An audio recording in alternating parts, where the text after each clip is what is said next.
running a Nintendo game as opposed to something on my computer that just makes YouTube work faster. I don't get it. What, is it because my computer isn't having to render both a game and grab stuff from the capture card? Yeah, that might be it, to be fair. It's only having to transfer visuals, so... Actually, I wonder how much... I can't imagine it's that much more... Well, I can't... Not rendering it directly, so I wonder whether it's cheaper to run the capture card or whether it's cheaper to run... Well, to grab from the capture card, I should say, as opposed to just grabbing footage directly. I'm gonna have to experiment with that sometime. Either way, greetings everyone, I'm Dr. J, and welcome to the last I have to worry about Xenoblade Chronicles 2, at least publicly. So, on that note, over the last, well, since around this time last year, I think it's been about that long, I started playing Xenoblade Chronicles 2, made decent progress on it, all in all making a fair amount of hopefully making a decent amount of progress through the Let's Play content as well, and yeah, ended up being an interesting time. It has slowly been whittled away at as a result of needing to spend time in New Game Plus to check out all the side quests and all the other stuff. I'm starting to wonder if I should have handled some of that in the main run, just to try and simplify my life there. Still, it is done. So I have one objective and one objective alone with this stream. Trying to make a sense of it all. Because the fun thing about Xenoblade in general, or at least what seems to be the case based on the first two games, is that it is a game that likes to say, hey, you know what sounds fun? Giving you this little tease, letting it sit there for a few hours, and letting you just stew on that, unsure as to what exactly is going to happen next, and then I might tell you later down the line, usually at the 11th hour. So, my thinking is, yes, it can be entertaining in the moment to go, holy crap, that's a heel turn, or you can be sat there going, okay, are you trying to pull a fast one on me? So, my objective for today is simple.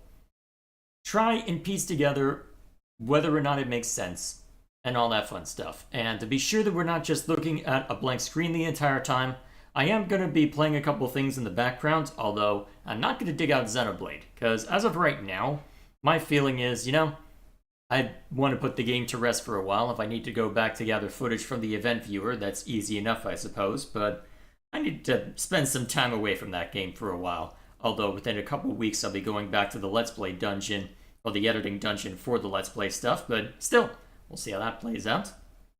So, my thinking is, I figured, okay, you know what? Let's freaking go.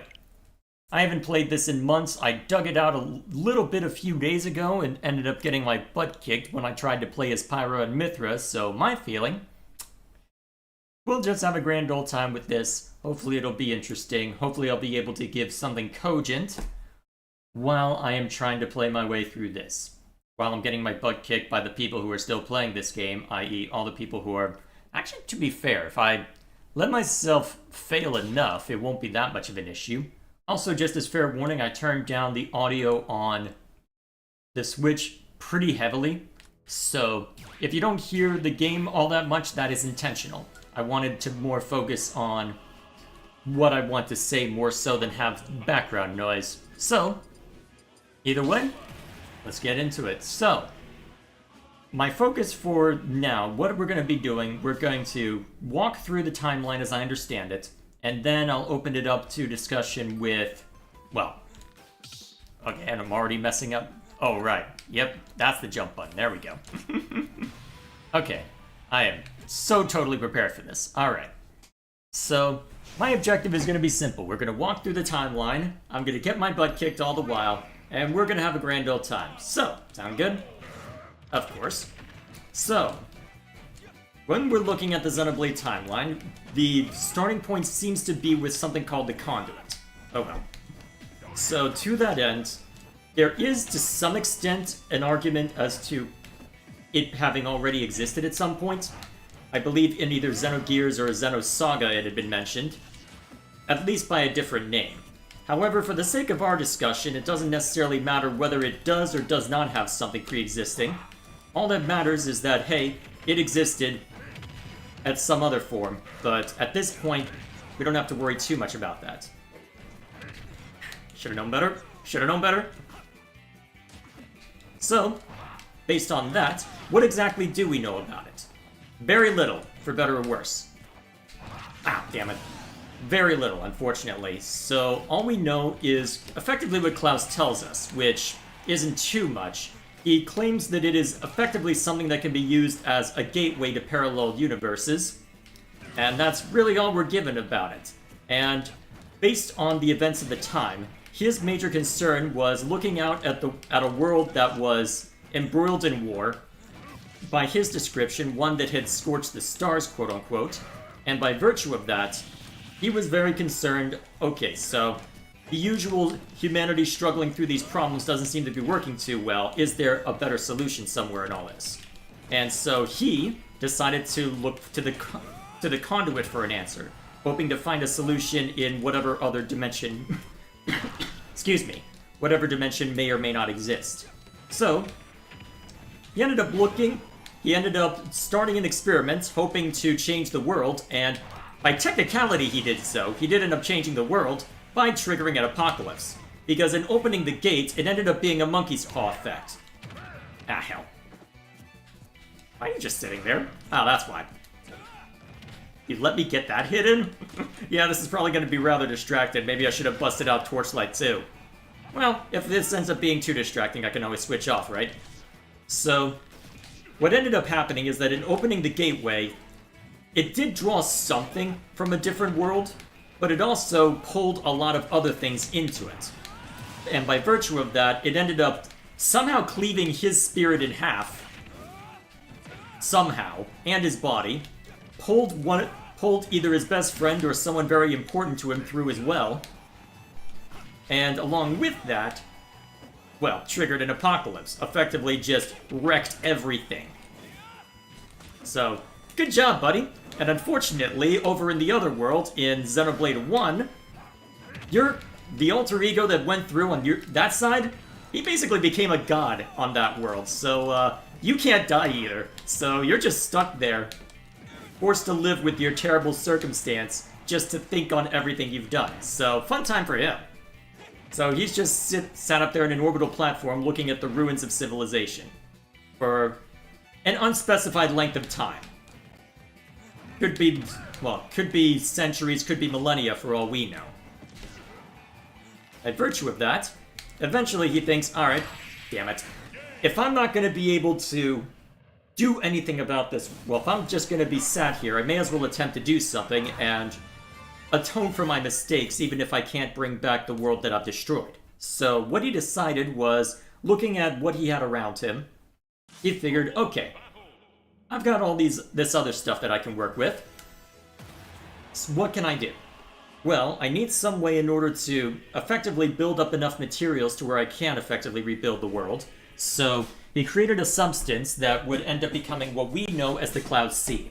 Effectively, a series of clouds so dense that you can swim through it like water, and which actually seems to obey the same pressure, well, the same principles of water pressure if you go far enough.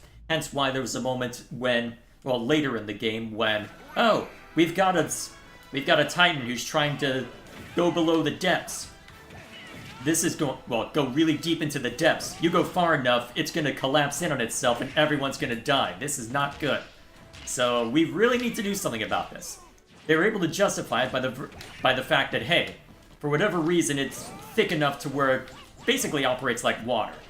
He effectively recreated the ocean. Except not. It's weird.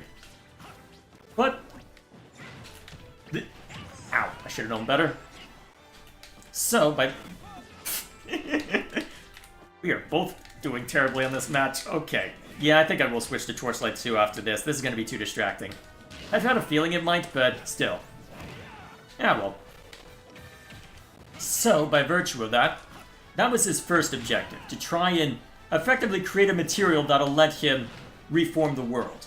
Then, he took something that had already existed in some form, namely the core crystals, which had originally been intended as a replacement for human brain cells. The way that Klaus frames it to the gang at the end of the game is, it was an attempt... What the hell is this lag? It was an attempt to effectively... Well, what was it? The age-long quest for immortality is how he framed it? So, by virtue of that... Ow. Lag. Why? he ends up deciding, okay, well, this thing was meant to be used for human brain cells, but in theory, it could be used for basically any DNA, right?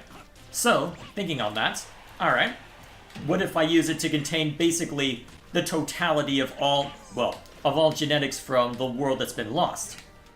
Alright, that could work, I suppose. And so by doing that, he allowed the core crystals to bond with everything in the Cloud Sea, which eventually formed what we know as the Titans, which grew larger and larger until they're basically large enough that they're the size of Australia, so far as I can tell. At their biggest, perhaps. Although probably not that size. Probably more the size of maybe one of the... Ow! I'm getting wrecked. Wow, really? To be fair, I'm going for the noob trap, so I shouldn't be surprised when it doesn't work. Either way. Dealing with Yoshi. I wish a friend weren't so good at it. Finally! Alright, there we go. Yeah, this is gonna be too distracting. I'll just switch to Torchlight. That'll be fine. So, I don't know if anything I'm saying makes sense. Please tell me if nothing makes sense or if I'm missing something. I probably will at some point. So, that in mind, started with that. Effectively trying to form the Titans as best as he was able. And then, seemingly, everything was moving smoothly. But, in the back of Klaus's mind, there was also a question of, okay, you know what? This is a creation from me. And if there's one thing that is universal is, especially if you've done any sort of writing, it's that of the creator, well, the created reflecting the creator. So by virtue of that, he was sat there going, okay, what exactly am I going to do if things go horribly awry and we end up being no different, as it were, to where someone like me could appear and cause all sorts of trouble? The solution was to influence the Titan life cycle in two ways. First of all, the core crystals that were used that formed the basis of the Titan's life cycle could be effectively, it's described as resonating with, which effectively means if a living creature bonds to a core crystal, they summon what's known by the time that we show up as a blade. Effectively, a living computer that contains genetic information pseudo-imprinted from the people that it's been bound to in the past and potentially from the people that it's bound to currently. So you can have cases where you have a blade that might look very, I guess, robotic, for lack of a better word. Yeah, I think I will switch to Torchlight too, looking at this. Yeah, it's going to be too distracting. So you can have a blade that looks very robotic, for lack of a better word, but you could also have ones that look very human, or perhaps embody some other creature, or something else to that effect. So, you end up with an interesting back and forth regarding that. And in theory, the idea of this is that as creatures grow more complex, as humanity eventually develops, and as it changes development as it goes, in theory, you'll be at a position where, alright, we have a good understanding. This is the current state of humanity, and in order to ensure that everything goes smoothly, we're going to have these blades who will be able to reflect this. And what this does is it allows for both Klaus and, by extension, two other things to have a proper hook into being able to effectively regulate the evolution of, effectively regulate evolution itself, as strange as it might sound. Because the life cycle of a Titan is that it's born, it lives, and it dies, but when it dies, it leaves behind a core crystal, which can become a blade. Once that you've reached that point, however, what happens then? How exactly do you get more Titans? Apart from them presumably just forming from the ether, but a core component of that is saying, alright, get my outline out real quick.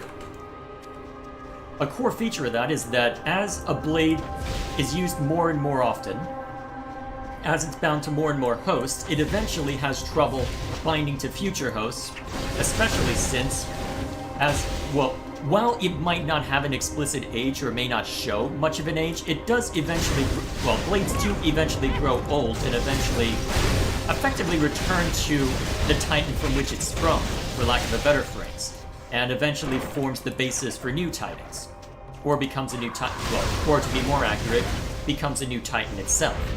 And so from this, not only do you have a bit of management where you can see, okay, so this is the current status of evolution, as it were.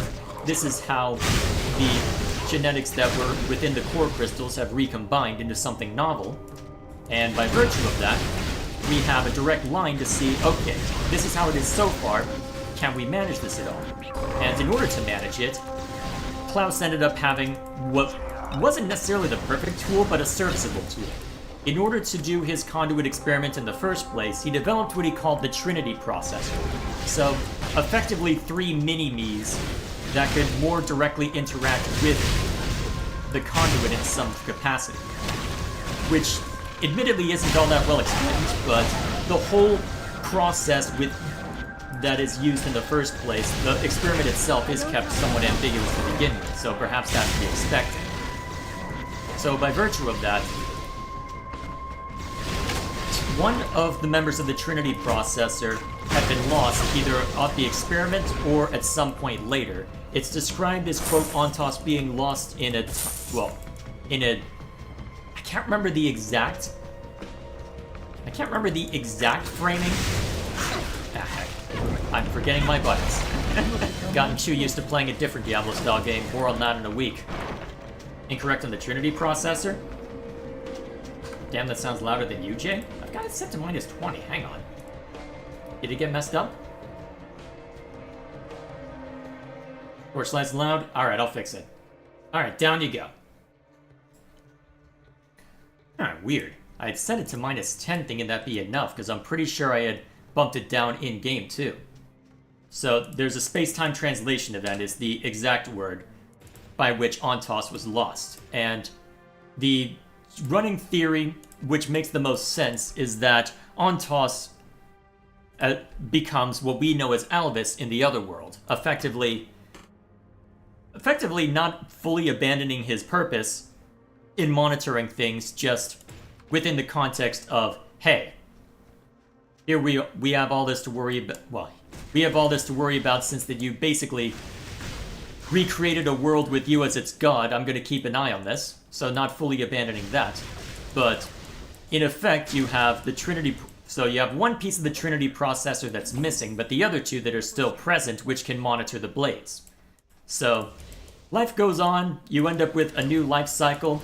It's not entirely clear to me how exactly mythology around what would become around Klaus became present, because we only get the name Klaus near the end of the game alongside the flashback of, hey, let's recontextualize what we saw at the end of the first Xenoblade. So it's not entirely clear to me... Where was I going with this? It's not entirely clear to me how the mythology around the architect himself would have emerged, because that's the name that we know him as throughout basically the entirety of Xenoblade 2. Just the architect of the world.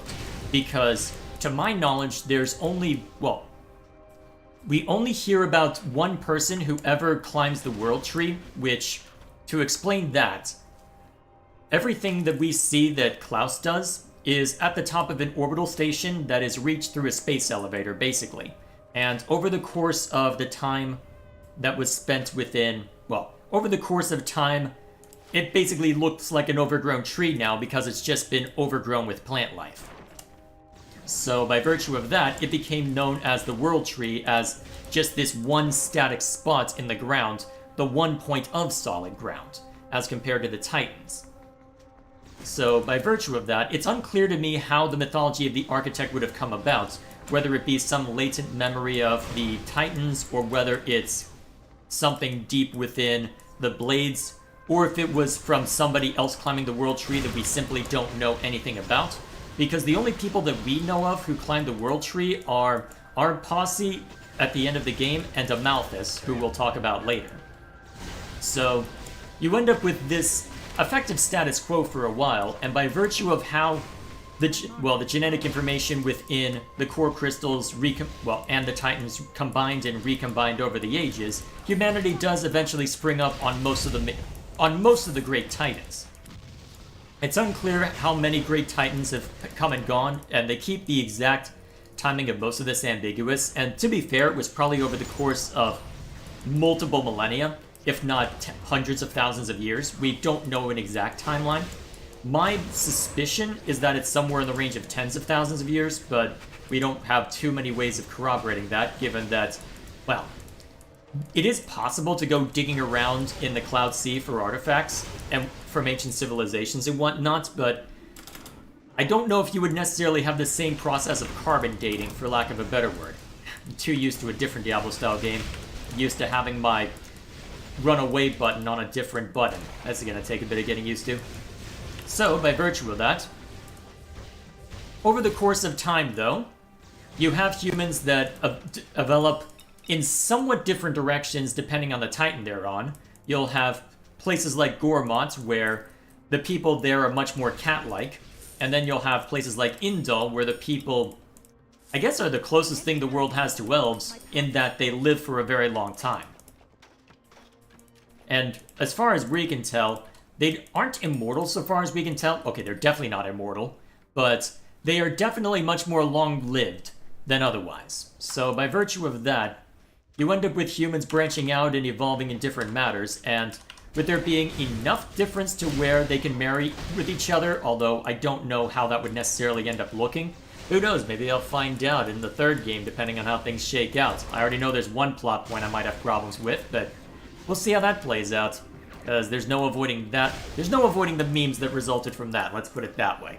So, and if you don't know what I'm talking about, good. You'll get to discover it alongside me when we reach Xenoblade 3 sometime between now and the heat death of the universe. Still, excuse me. Maybe I shouldn't be doing this tonight. So, at some point in this, 500 years before, well, over 500 years before the beginning of the main game, you have a guy named Amalthus who had been working as... Let's see, I'm trying to remember what Indal's place in the world was before Amalthus took over, but presumably, given the age, I have an idea but not sure. How about this, Gilgamesh? I love you and all you guys. There you go. That'll tell you all you need to know. I already know that that's gonna happen. But that's all I really know about that scene. I know basically little as to how they tried to make that work. I'll try and reserve judgment, but you are talking to a guy who has never seen that work in actuality, so we'll see what happens. Anyway, putting that aside. So, Amalthus is looking out at the world and running into effectively the same problems as Klaus was having with it, in that he was... and everybody's starting to guess as to when the Xenoblade 3 stuff will start. I have a timetable in mind for when it will start, but I'm not going to say when.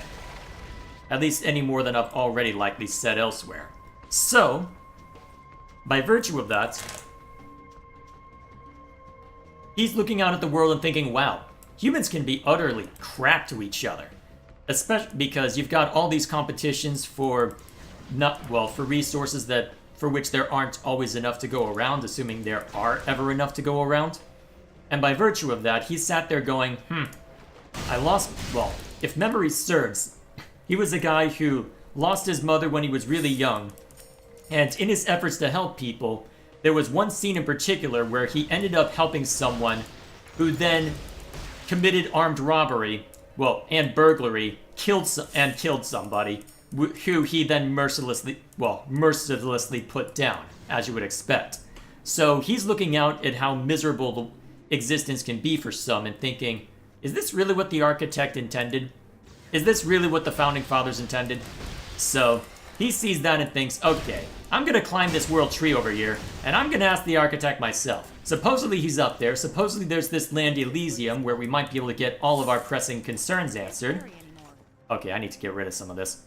And he's thinking, alright, you know what? I'm gonna go ask the big man directly. And so he goes up there, and to put it mildly, he is not impressed with the answers. He is not impressed with the answers at all. because he then gets to look at Klaus directly and see, wow, you are a miserable person who created a deeply flawed world because of a deeply flawed world that, more importantly, that we all sprung from this deeply flawed individual in a deeply flawed world. I think you can see where I'm going with this. So he becomes rather despondent regarding all that and thinks, okay, well, yep, not worth saving. Humanity is utterly terrible. I'm going to run off with the two remaining Trinity Core processors because what else am I going to do? So he does that. Ends up running off with them. And because, at this point, Klaus is able to observe... Amalthus never saw Klaus. I thought he did. I could have sworn that he had an interaction with him. Or at least had... Well, I guess that would make more sense given some of the dialogue we get, but still. I'm actually kind of curious that he never did interact with Klaus. Still, he probably would have run into all the trouble, well, plenty of trouble getting up to the conduit and the Trinity processors, but... Actually, if that's the case, though... Are you sure that Amalthus never met Klaus? Because I'm trying to think of how he would remain so despondent if he had gone up there and not met Klaus. Because how would he still be so despondent? Because the most you could say at that point is perhaps looking out at the world and seeing, okay, hang on. This was supposed to be the mythical Elysium and it's a wasteland. A dried out wasteland with basically nothing supporting it. This is what all of our legends talk about. So that's about the only arguments I can give for why he'd be despondent at that point, beyond just the general state of humanity. And that also ties into something else that is discussed as well, the fact that, well, he ran off with the remaining cores of the Trinity processor, which Klaus calls Pneuma and Logos, but which we know as Malos and Mithra. So, he takes a look at those and thinks, these look interesting. These look almost like core crystals with how they're colored. So, by virtue of that, he takes a look at that and thinks, I can leverage these, can't I? And since that apparently, since that I highly doubt that this is truly what the architect intended for humanity, I can spin these as being effectively the will of the architect wishing to effectively just burn the world as it is. And so, as a result, Malos is instantiated into blade form, and Klaus, being despondent seeing what has been wrought of his creation and believing that humanity hasn't really improved or really evolved since his day, what hasn't really changed from him, the corrupt source, he sat there going, alright, yep, go ahead and instantiate into blade form, Malos. Go ahead and embody all of the nihilistic tendencies of your master, and we'll just let that play out. And so, Malos is unleashed, initially seemingly under Amalthus' control, but it becomes very clear to Amalthus after a while that, no, you ain't in control. Malos is going to make it very clear that, nope, I don't need you. I'm just going to break everything. I know it's what you want, so we're going to break everything, and it's going to be great. So, this leads to what is called the Aegis War. So, at this point, you've got Malos who has been unleashed, and another other core crystal that is also called the Aegis, both of them. And you're at a state where, hey, we actually like living, so can someone please, can someone please do something about this Malos terrorizing everybody? I mean, he's kind of blowing up our titans right now. Can someone do something about this? And so, the answer to this was to effectively gather a small resistance under the guidance of someone named Adam. Now, Adam is a member of a ruling family in a land called Torna. Now, in the game, as far as we know in our as far as we know in the, quote, present day, Torna was an ancient civilization that was lost during the battle with Malos, but in his time, it was a place where, it had advertised itself as a place where drivers and blades lived more of a coexistence than anywhere else. Because in a lot of places, blades were seen as very much the servants of humans, because the moment that a blade has no memory before it binds with another host, and ends up losing all those memories when it's returned to its core crystal upon the driver's death. And so, most people will see blades as effectively the servants of a driver. but Torna was trying to promote more of an equitable relationship with them, even if the nature of the relationship couldn't necessarily be changed directly. And so, in that land, you have someone named Adam who was trying to embody that, who decided, alright, I'm going to gather a bunch of people that will hopefully be able to offer a solid resistance to Malos, or at least help ensure that everything is seen to, help contain the chaos caused by all this, and by virtue of that, hopefully try and reach an end to this. And Amalthus, seeing that effort, gave the Tornan royal family access to the second Aegis crystal, well, by their understanding, which instantiated as Mithra. Although that did cause some trouble for the Tornan royal family, as Adam was well liked by the people, but not by the royal family, if that makes any sense. Because you ended up with a case where Torna takes its... Well, Torna, as a royal family, takes its lineage very seriously, and Adam is technically an offshoot of that lineage to where he's fourth in line to the throne instead of the heir to the throne. And as a result of that, there is some jealousy that's fomented as a result of him having the ability to bind to a core crystal when the next in line did not. So you end up with all sorts of fun brouhaha around that, which the DLC doesn't indulge in too much, to be fair, but that is the nature of things as of then. So by virtue of that, you have Adam over there with Mithra, who is trying to chase down the Aegis, try and make sure that he's brought low, and trying to contain the chaos in the meantime.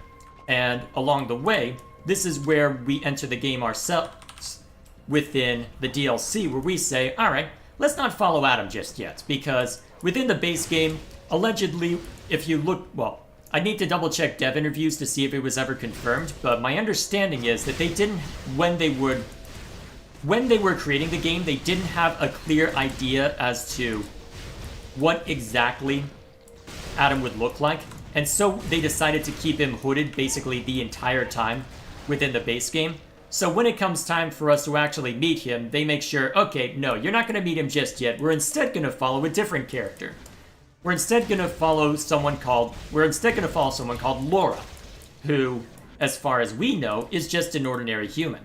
And at first, that is how her life might have ended up, because, I mean, she would have just been an ordinary girl from Torna, until she ended up in a fateful encounter with a mercenary who had managed to pull off running away with one of the most powerful core crystals in Torna, if so-called as the Paragon of Torna, even. So, this core crystal would end up instantiating a blade called Jin, a swordsman who, to put it mildly, is very effective at what he does. However, out of curiosity, Laura ended up binding to it instead of the mercenary, and since the mercenary was the kind of person who would somehow pull off a heist against the royal palace of Torna itself, or at least somehow get the crystal when it's in transit, however he got it, he's really mad about it and thinks, you know, I don't have to worry about necessarily the fact that now you're bound to Jin here. All I have to do is kill you, right? That'll ensure that I can do it. That'll ensure I can just bind to Jin, because then Jin will just return to the core crystal, right? Unfortunately, Jin has a sense of justice and said, no, you're losing your arm for that one. And so for the last 17 years, Laura and Jin have effectively been on the run as broke mercenaries just trying to make ends meet. And so they find themselves in the midst of all this chaos, just trying to make a difference where they can. And that's when they end up running into two people of importance. One of whom is called Mikhail, who is just an orphan boy from just human raiders trying to, arguably just trying to survive, but also effectively just raiding in order to just grab what they can while the getting's good.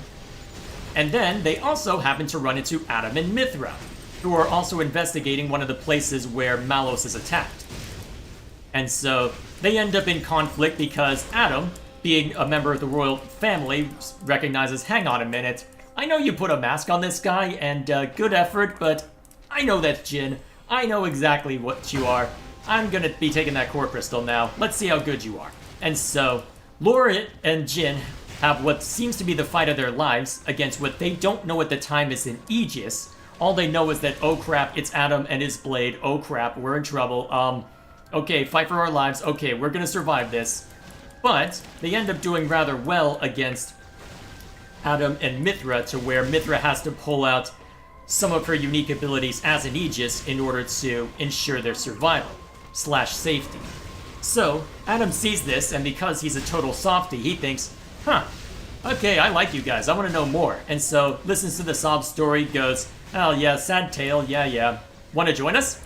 And so, of course, they do, because we need to have our gameplay. And by virtue of that, they end up roped in along the adventure. So, you end up exploring a bunch, and along the way, you end up meeting up with another member of royalty, this time from an empire called Morardain. I'm not entirely sure why they're called an empire at this point, as the name is wholly justified within the base game, as they are effectively an imperial power then, having taken control of a nation called Gormont. But at this time, they had no claim over Gormont, and I don't know of any other territory they had under their control at that time, so I'm not sure why they're called an empire then, unless it's an empire that was formed as people were uniting on the Titan, perhaps, because that's a curious thing. You'd think there'd be more conflict within a Titan than we see. You get a bit of that with Uriah, perhaps, but for the most part, a lot of the conflict is geared between nations on different Titans, more so than you see individual nations within a singular Titan. To be fair, given the size of the Titans, you can't necessarily have much more than city-states if that were to happen.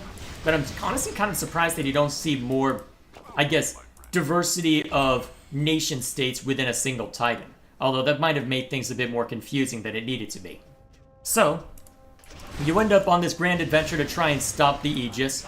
You end up bringing a lot of people together among Torna, trying to bring it all down. You've got more Ardanian support, you've got support from a bunch of other nations because nobody likes dying. And unfortunately, they ended up Malos, being a malicious little bastard, decided, you know, Mithra, you've got a lot more power than what you've been showing off. You've been relying on everybody else a little too much. So you know what I'm gonna do? I'm gonna train a major blast at that capital city over there, and you're gonna get so enraged that you're gonna not hold back, and we're just gonna go all out. And so, that ends up happening. Mithra loses control, goes all out, and the result is a destroyed Torna. The Titan is just dead.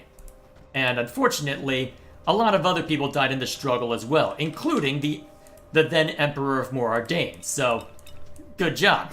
And so, the day is technically won as far as they know, with Malos' core crystal being badly damaged, and him being flung into the Crystal Sea, and so far as anyone knows, that is the last we see of him. So, by virtue of that, the day is seemingly won, but Torna is left adrift, and the few people that survived, well, they're gonna have to find a new home somewhere, so that sucks for them. And unfortunately, the end result also led to the death of someone that Mithra cared about, and as a trauma response, because she's the Aegis and has all sorts of bullshit powers, if brought to an extreme or properly initiated, she can literally distort reality, or at least that's the impression you get from a fight in the base game, once that she's unleashed her full form. So as a trauma response, she ends up literally creating another personality built around her. Well, yeah, just literally creating another personality to act as a pseudo-seal to her power. And then, that seal, having the full memory of, I've never seen this arrangement on the map before. Interesting. Or at least not for a long time.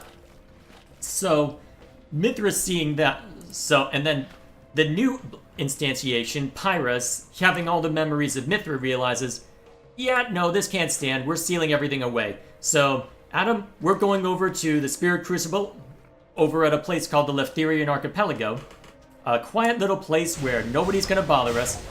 Adam's gonna settle there, we're gonna bury my weapon over there, or at least the most powerful version of my weapon, and only those most worthy in order to wield the Aegis' power in the future will actually be able to wield it. I am not doing well on these. And by virtue of that, we're also going to seal Pyra away separately on an ancient warship, well, ancient by then, and she's just gonna take a 500-year dirt nap, well, metal map, I guess, but still, you get the point. She's just gonna go asleep for a while.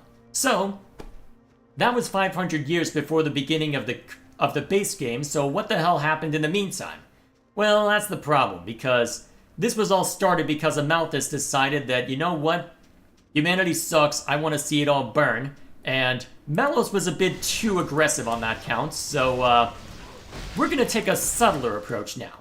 By virtue of what I was able to learn from the World Tree, as well as confirm back when I was back at Indol, now that I know all this about how core crystals work, I can contrive a situation where I can effectively both gain political leverage in the here and now, as well as interrupt the life cycle of Titans and Blades. So by effectively, quote, purifying them, now that Amalthus has that power as a driver of an Aegis, he can effectively make it easier to bond to core crystals, while in the process interrupting the life cycle to where new great Titans won't form, i.e. creating an eventual land crisis 500 years down the line. But what about Torna? That's another story, because the land of Torna ends up lost, but its people end up turned into experiments, because with very few people to defend them now, basically Laura, Jin, and another of her blades called Haze, who ends up bearing a striking resemblance to her, you end up in a situation where those three are basically the only defense for Amalthus against basically anyone, and Amalthus needing test subjects and not wanting more, and also wanting to potentially bury because effectively wanting to bury the knowledge of the Titan lifespan for those who may know of it, because for whatever reason it's not treated as common knowledge how exactly... trying to think of how to describe it. So the way that it's described in Torna the Golden Country, if I'm remembering correctly, the life cycle of a Titan is not common knowledge. I'm not entirely sure why. Perhaps it's not something they would necessarily think about all that much. And to be fair, one of the people that knows it is a Titan named Azurda, who had ended up working with them in some capacity. So in that respect, it's not something that you would necessarily need to know as an individual, since it's not something that would impact your daily life. But the life cycle of a Titan is not treated as common knowledge, and Torna is a place where that common knowledge was front and center, more so than elsewhere anyway. It had this whole crucible where, for lack of a better word, expired core crystals would go in order to be reborn as Titans. They made a whole song and dance out of it. So by virtue of that, in order to both suppress that knowledge and to gain ample test subjects for his own experimentation, Amalthus goes in and says, alright, all y'all are gonna die. Well, those of you who resist are gonna die, let me put it that way, and those of you who survive are gonna be subject to experimentation. Because Amalthus's people had a history of experimenting with blades and human cells already. In one instance, they had been able to effectively bind human cells. Actually, I should be improving these. They had effectively been able to bind human cells to blades, creating something called a flesh eater. Bit of a crude name for it, but perhaps apt given the nature of the procedure. Effectively, what it's supposed to do, in some cases, is that it takes away the seeming immortality of a blade, but it also can grant them considerable power. And so, in the process of being attacked, Laura is badly injured, effectively mortally injured, and without any easy way to get help or save herself, Jin offers the possibility after reading a past life's journal to say, you know what? If ever you need to preserve the memories of those you know, here's how you turn yourself into a flesh eater. And so, he presents the possibility to Laura that, hey, I take your heart, and I will never forget about you, because I won't be able to forget about you. I will live on and carry your memory on. And so, you get a slight nod from Laura as he's silently saying this out.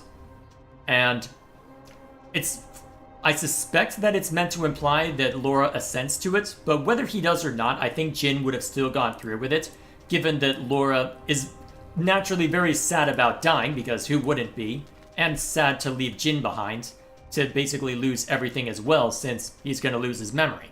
So, Jin is left a flesh eater, as on a decaying... with basically nothing left to himself and ends up just wandering the world aimlessly. But over the course of 500 years, the land crisis starts to kick in, and something else happens. In that, well, let's just say that Malos, rumors of Malos' death were greatly exaggerated, because he is still an Aegis. An Aegis with a damaged core crystal, but an Aegis nonetheless. It's gonna take more than just getting blasted a bunch to kill him, at least in theory. So, he ends up encountering Jin at some point, and sees, you're absolutely despondent right now. You're looking for any social connection. Want to blow up the world? I mean, I don't really want to blow up the world, but I also kind of don't want to live right now because my best friend is dead, and everything that I know is dead, and I'm not allowed to keep living, and you know what? Life sucks, human sucks. Okay, fine, I'll go along with this. I'll effectively lead this. And so, Jin starts to form a group, effectively, well, they're branded as terrorists, and to be fair, they effectively are, as one of their main objectives that we see is taking a bunch of core crystals off the board, as it were. Given how powerful blades can be, taking core crystals out of the hands of basically everyone, with Indal's ability to purify core crystals, giving them an outsized influence within Allrest, their goal is effectively destroy the world, but the seeming focus as of the beginning of the game is cause all kinds of problems, steal core crystals, raid military facilities, just wound everyone we can. That seems to be the overarching objective that we end up seeing. So, by virtue of that, as they go, Jin and Malos end up picking up other people. At some point, Mikhail, who had had a core crystal embedded in him, effectively becoming the reverse of a flesh eater, I think what the game later calls a blade eater, ends up rescued at some point, escaping the experiments that claim most of the remaining Tornans, but, either escaping on his own or being picked up by Jin later and rescued by him, he ends up joining up. You also have a couple other flesh eaters called Akos and Petroka, whose drivers were siblings, and so to maintain some sense of meaning, they decided to keep the brother-sister dynamic going effectively. And they end up picking up another person called Nia, who is also a flesh eater, who began her life as the blade to a royal family, or at least a noble family within Gormont. So, the problem is that this royal family was this noble family was one whose daughter was very sickly, and when the daughter passed away, after the father had attempted to sacrifice basically everything to save, Nia was effectively made into a flesh eater as a surrogate daughter, effectively to keep up appearances. Eventually, though, the father passes away as well through ambiguous circumstances. Hell. Sorry, I need to remember that this is not the same Diablo-style game I was playing before. Again, more on that later. So, by virtue of that, she's made into a flesh eater and forced to live a surrogate life, which is also how the localization is able to pseudo-justify a change they made to the people of Allrest in general. Because in order to distinguish them, the localization actually did something rather neat. As, in the Japanese version, I believe everyone is largely just I don't know enough about any varying dialects of Japanese, apart from, I think Dahlia is Kansai dialect within the original, which is usually translated to a country accent. But other than that, I don't know of any explicit accents within the Japanese version of the game, but the localization decided, okay, we've got all these regions, why not give everybody their own unique accent, effectively? I mean, we're Nintendo of Europe, we're doing the localization here, we're not some filthy American who thinks all you need to do to sound interesting is to have a British accent. Let's be variable with this. We'll make the Gormati Welsh, we'll make the Morardanian Scottish, we'll make the Blades American, because why venerate the Second Amendment when you can become the Second Amendment? You have something to say about that, Statesman? Your pet has departed. Oh, you're a good boy. Anyway, so that's how they're able to jump. So that decision, effectively having to live as a surrogate, is how you can justify Nia still having a Welsh accent, because she lived in Gormott for all her life, as far as she knows. Although it is eventually learned that, hey, you're a flesh eater, you're getting ground up, we don't want you running around, especially since Indal doesn't want any blade that can't indirectly be controlled by them. So, no, you're getting the boot. You're coming with us. In the process, though, Jin comes across her and brings her along, and so she ends up joining in the fray as well. So, you end up with that group, causing all kinds of trouble for basically everyone. And in the process, you've got all sorts of instability caused by the land crisis. So, that is the stage set for the base game to actually start. We've already been here 40 minutes, 50 minutes, 51 according to OBS. Good thing I didn't try and do any audio recording this morning. Oh god, that would hurt. I'd be even more hurting right now. My voice is gonna hate me by the end of this.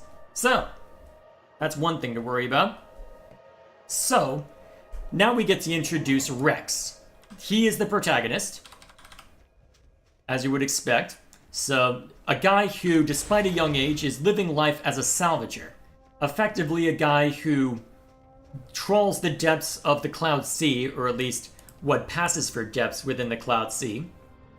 And by virtue of that, tries to dredge up whatever he can find and make a living off the scraps. And so his home base is, technically speaking, the back of a smaller titan called Azurda, whom he just calls Gramps, which was originally a titan within Torna, was a titan that interacted with Adam and knew him quite well. In fact, Gramps had been assigned to watch over the Spirit Crucible in Leftheria, which is how he came to know Rex, as an orphan boy who had been taken under the wing of someone at a small village called Fonset, where Adam had settled following the destruction of Torna, and after seeing everything that transpired. So, it's left ambiguous as to whether or not Rex is actually Adam's descendant. It would make sense to me because in looking back over the footage, there was a moment where I think Malos said, "Oh, those eyes, I should have known from the start." Where, even if it's not, where he shares the same eye color as Adam, and even if it's not the same eyes, it is the same intensity. So by virtue of that, you end up in a situation where you've got this guy Adam, he's minding his own business, and he ends up proving to, unbeknownst to him, to be an important component of what comes next.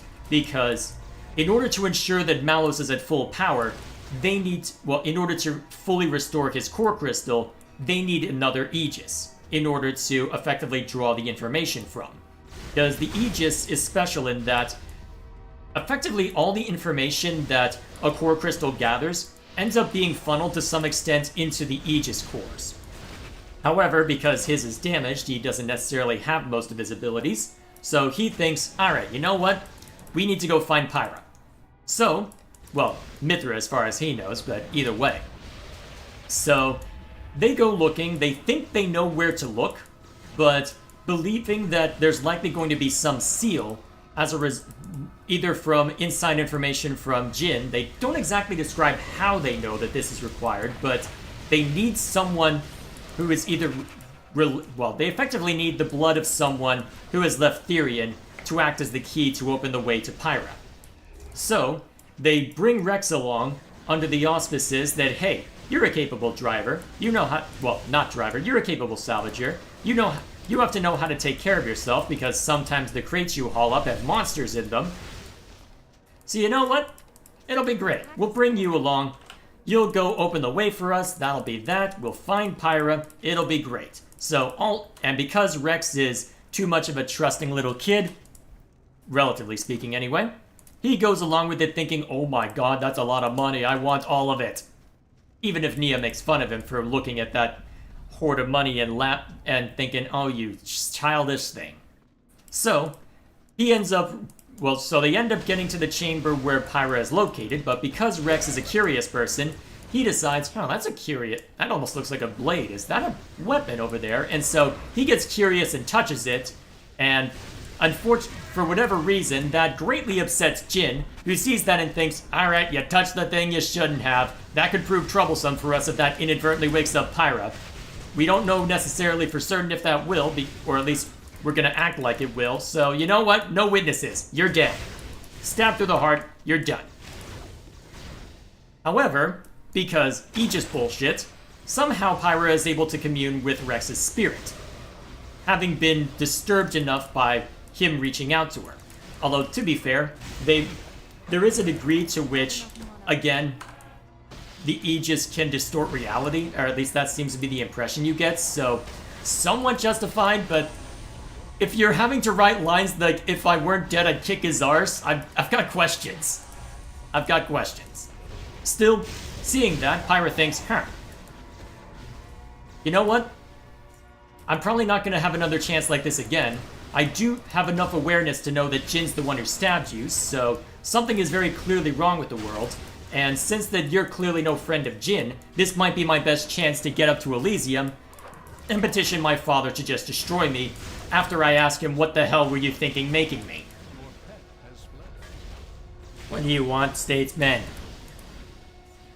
Let me finish my statement and then I'll go let you out. So, silly statesman. So, Pyra says, alright, here's what I'll do. I'll split my core crystal in half, you take one half, I take the other.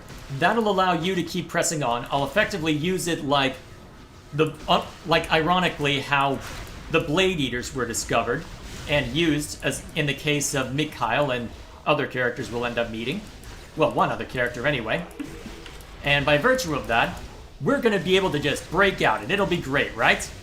Although I already have one problem with the plot as of right now, because it's later shown that the special powers that Jin have are kind of busted. Because this is basically just, okay, nope, can't allow you to wander back there, statesman. Nope, come here. Alright, be right back.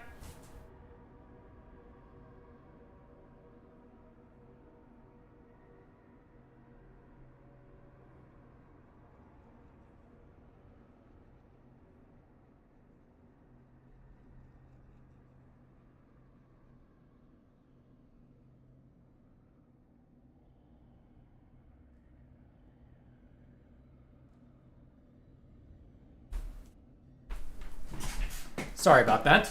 He has literally stepped on the power button behind my computer for the power strip entirely. So, yeah, I didn't want him stepping on that and destroying everything. You say use Fireball, Lou, but no, he doesn't need something that fancy in order to disrupt the proceedings. So, where was I? Oh yeah, so criticism of the game.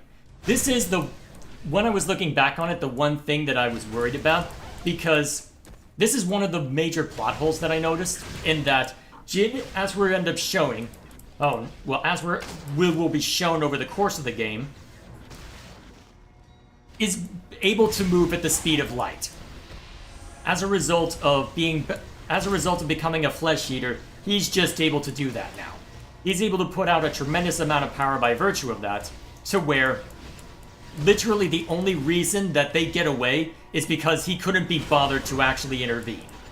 He just let Malos play with his food for long enough for Azurta to show up, realizing, hang on a minute, Rex went off on something weird. I'm gonna go pursue this and make sure everything's okay. And then he sees Jin and Malos there and thinks, something's wrong here. Rex, we're getting out of here. Oh, and Nia, you don't seem too happy about Rex getting stabbed and ended up getting in the way too. You want out of here too? You do? Great, let's get out of here. So, you could argue that Jin wouldn't intervene while Malos is having it out with Pyra, because at that point there's no need to. He would know that Pyra is a depowered form, relatively speaking, and he would also know that even wounded Malos should be able to put up a decent fight. It's not as if he needs to intervene as far as he knows. But at the same time, the moment Azurta shows up, he really should have realized, okay, they actually have a means of escape now. Alright, nope, shut it down. Speed of light, knock Pyra out, kill Rex again, be on our way. Even if he wouldn't have been able to take down Azurta, he should have at least been able to secure Pyra in that moment. So the only argument you can make in defense of that is the fact that his objective wasn't to die, it was just to make social connections, to at least have something of what he lost. But at the same time, he is still ostensibly the leader of this group, and you're effectively trying to argue you're effectively saying that he didn't feel like it as to why they get away. Because by his word, the Aegis is awake and that's enough for now. But the problem is that the longer you wait, the more likely Pyra is to get reaccustomed to the world, and the more likely people are going to notice her existence. So the fact that, sure, you can have someone like Akos start pursuing and try and just chase him down later, but the problem is the longer you wait, the more likely that Rex is going to become comfortable using the Aegis's power. The longer you wait, the more likely this becomes difficult on you. Granted, you can move at the speed of light, and as we'll end up seeing, he's able to utterly wreck when he needs to. So, it's not necessarily a concern, but Rex ends up with a fair number of allies by the time that he actually does go all out. And so you're sat there going, you probably should have acted like this a little sooner, shouldn't you have? So, that's one major concern, but by virtue of that, Azurda, after seeing how shady all this was, and we're even shown later how shady it ends up being, because here's how you really know that someone's evil. So the people that Torna were working with the people that Jin and Malos were working with in order to set this whole thing up were people that were part of the Argentum Trade Guild, with a Nopon named Bana as their leader. The Nopon being the silly little furballs, who are apparently arch-capitalists. Because apparently that's a common trend in Japan, is to have the cutesy, adorable things be utterly ruthless when it comes to financial stuff, for whatever reason. Still, by virtue of that, Bana ends up being one of the more ruthless of the same, so he thinks, you know what?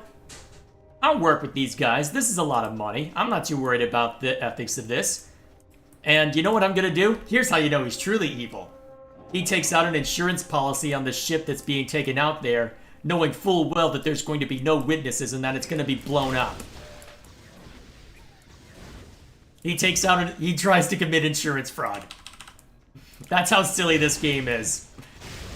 The arch-capitalists are so cartoonishly arch-capitalist, they literally engage in insurance fraud. So, yeah, that's the kind of game we're dealing with. So, word goes out that the Aegis is out there by virtue of Bana overhearing it. Word goes out that, hey, big reward if you can get the Aegis. It's gonna be great. So, congratulations, guys. You've got a tough journey to the World Tree. Good luck. Assuming that you want to actually climb up to Elysium and get there. And to be fair, that is an important objective for Rex. Part of the reason he became a salvager was because he just wanted to know more about the world, and ostensibly to see if he can, for lack of a better word, find Elysium. Because Elysium in their mythology is effectively a land of plenty where land is not, where you will not be at a loss for land and don't have to worry about the Titan under your feet just up and dying. So, ample reason to want to go looking for it, but still, treated as myth by many, including Nia. So she's happy to have been helped out of the sticky situation you're in, but, well, she is still a cynical bastard because she spent the better part of recent days either in prison or on the run. So she's a cynical little bastard for a good chunk of the game, and still very snippy even later down the line, to be fair. With good reason, arguably, but still. So, luckily for them, they ended up landing in Gormont, so Nia's able to look around, take in the scenery, show off Torgoth, take them to an inn, and presumably be on their way. Unfortunately, a few more Ardanian soldiers, because they effectively were in control of Gormont at this point, had a simple question. Think you can take me? Because they take one look and say, aren't you the people on the wanted poster? I mean, you're from Torna. Never mind how ridiculous the actual wanted poster is. Aren't you this person on the wanted poster? You know what? Yeah, even if it does look exactly like you, quote unquote, you're coming with us. So, you end up in a scuffle with the local authorities. it ends up escalating to where Nia is captured after she had been introduced to the Wi-Fi password. I am not going to elaborate. That is a joke, only partially though. This is an Ethernet. Oh, all sorts of fun you can have with that. Should I just play? Nah, I'm not gonna play this song. I'm too engrossed in my game right now. So, Nia's captured, but Rex ends up having a bit of help because he's not, well, Jin isn't the only one looking for some sort of social connection because there's another person in Torgoth who's looking for same. Specifically, a Nopon named Tora. So it's not entirely made clear as to why Tora helped them out, apart from, oh, hey, a driver. I like drivers. Because his family is one who was researching and trying to create something called an artificial blade. The key thing about blades is that not everyone is able to use one. So here's a situation where no one in Tora's immediate family is able to use one, so what if we can create an artificial version that allows us to effectively be the closest we can be to a driver? That was the thinking anyway. Ah, hell. Oh, hell! No, no, no, no, no, no, no, no, no, no! No! No! No! This is a hardcore character. I am not losing another one on stream. No! This is even the same axe, damn it. I am not losing another one. Ah, hell.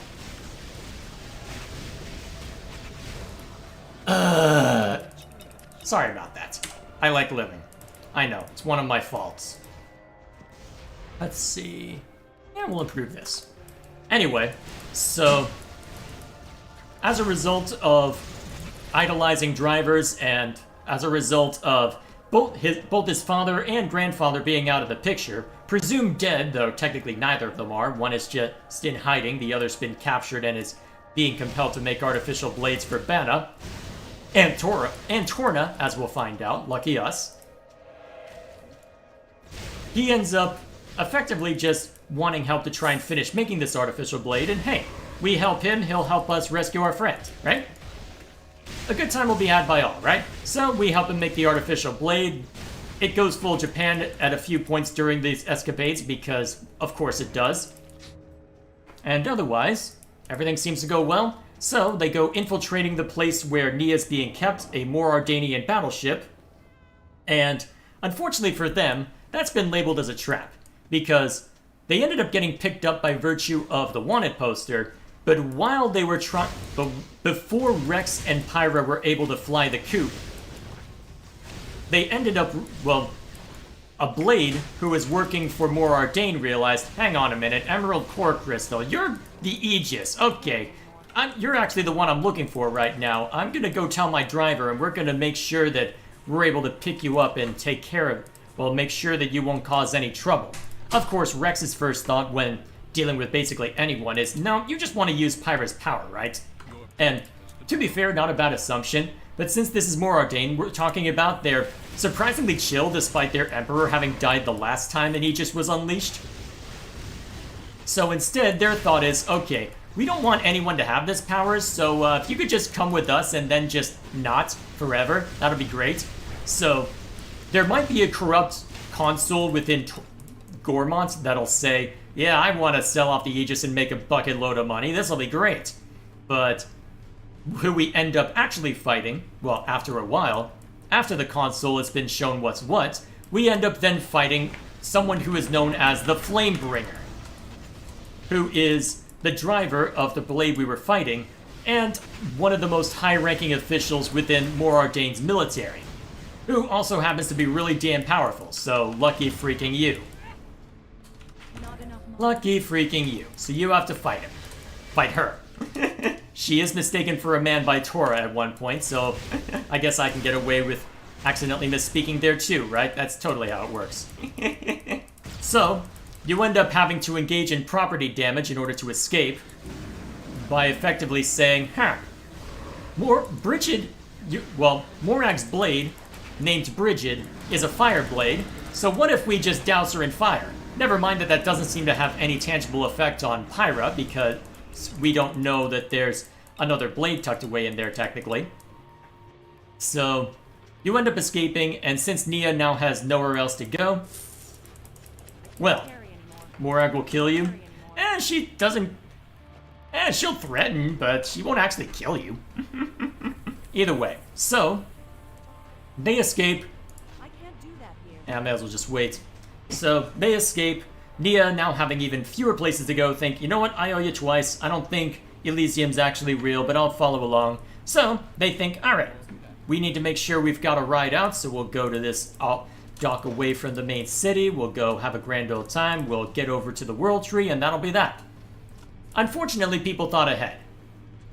They didn't want anyone else climbing up the World Tree, and so they had set something called an artifice, which is a machine under the Aegis's control to effectively watch over it like a guard dog. Well, guard snake, I guess, since that it's a giant metallic snake called Ophion. Missed opportunity to call it Needhog, but never mind that.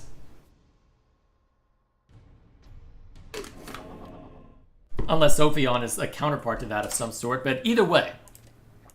All that to say, they get driven off by a machine named Ophion, and are at a point where they're now saying, well, guess we're gonna have to find a way past that, because I don't seem able to control Ophion, even though I should. So we're gonna have to find another ship over, maybe talk to some people, figure out what we need to do. So, they end up needing to rope in someone called Cole, whom Mithra in life knew as Menoth. Well, Mithra earlier knew as Menoth, who is another flesh eater they had worked with at the time that they were fighting Malos. And also at one point happened to be a blade of a Malthus. And so his first thought is, you know, and you really don't want to go deal with a Malthus, and I get that, but he really is your only option if you want to actually get to where you need to go. Because he'll know where to look in order to make sure that you can control Ophion and all that fun stuff, so you really should go and talk to him. If only to try and take stock as to how things are right now. Here, just take this weapon with you, and that should tell him all you need to know about what you've been up to. That'll be fine, right? I'm also skipping over a lot, I realize, because in the process you also meet up with a mercenary called Van Dam, who ends up effectively gifting you his mercenary company because, wow, he ends up taking a shine to you because, hey, you let me take a crack at the Aegis. You seem like a decent fellow. I make it a point to try and help people out like you. So, you know what? I'll help you out. It'll be great. I'll be a party member for a while. It'll be great. Oh, wait, he's dead. Because Malos and Akos aren't messing around. And unfortunately, Akos, despite being a flesh eater, as we saw with Nia, can still technically act as a driver. So he brought a blade along that can create an ether disruption field that then means that, well, you guys are in trouble. You're about to die. Vandam's gonna have to make a sacrifice play just to make sure that you have a chance to run away, but you're gonna be so enraged by that that it's not gonna work, and Mithra's gonna have to be forced out. Even though she was trying to explicitly avoid this scenario, she's gonna have to take the field in order to beat down Malos to where they then have to retreat. So that's at the point where we get the story about how, quote, 3 great titans fell in the struggle, i.e. the Aegis War, and we only see 2 of them actually fall within Torna the Golden Country. One is Torna, one at the beginning of the game is another nation, I can't remember the name, I think it's pronounced Sia, and then a third, we don't really know.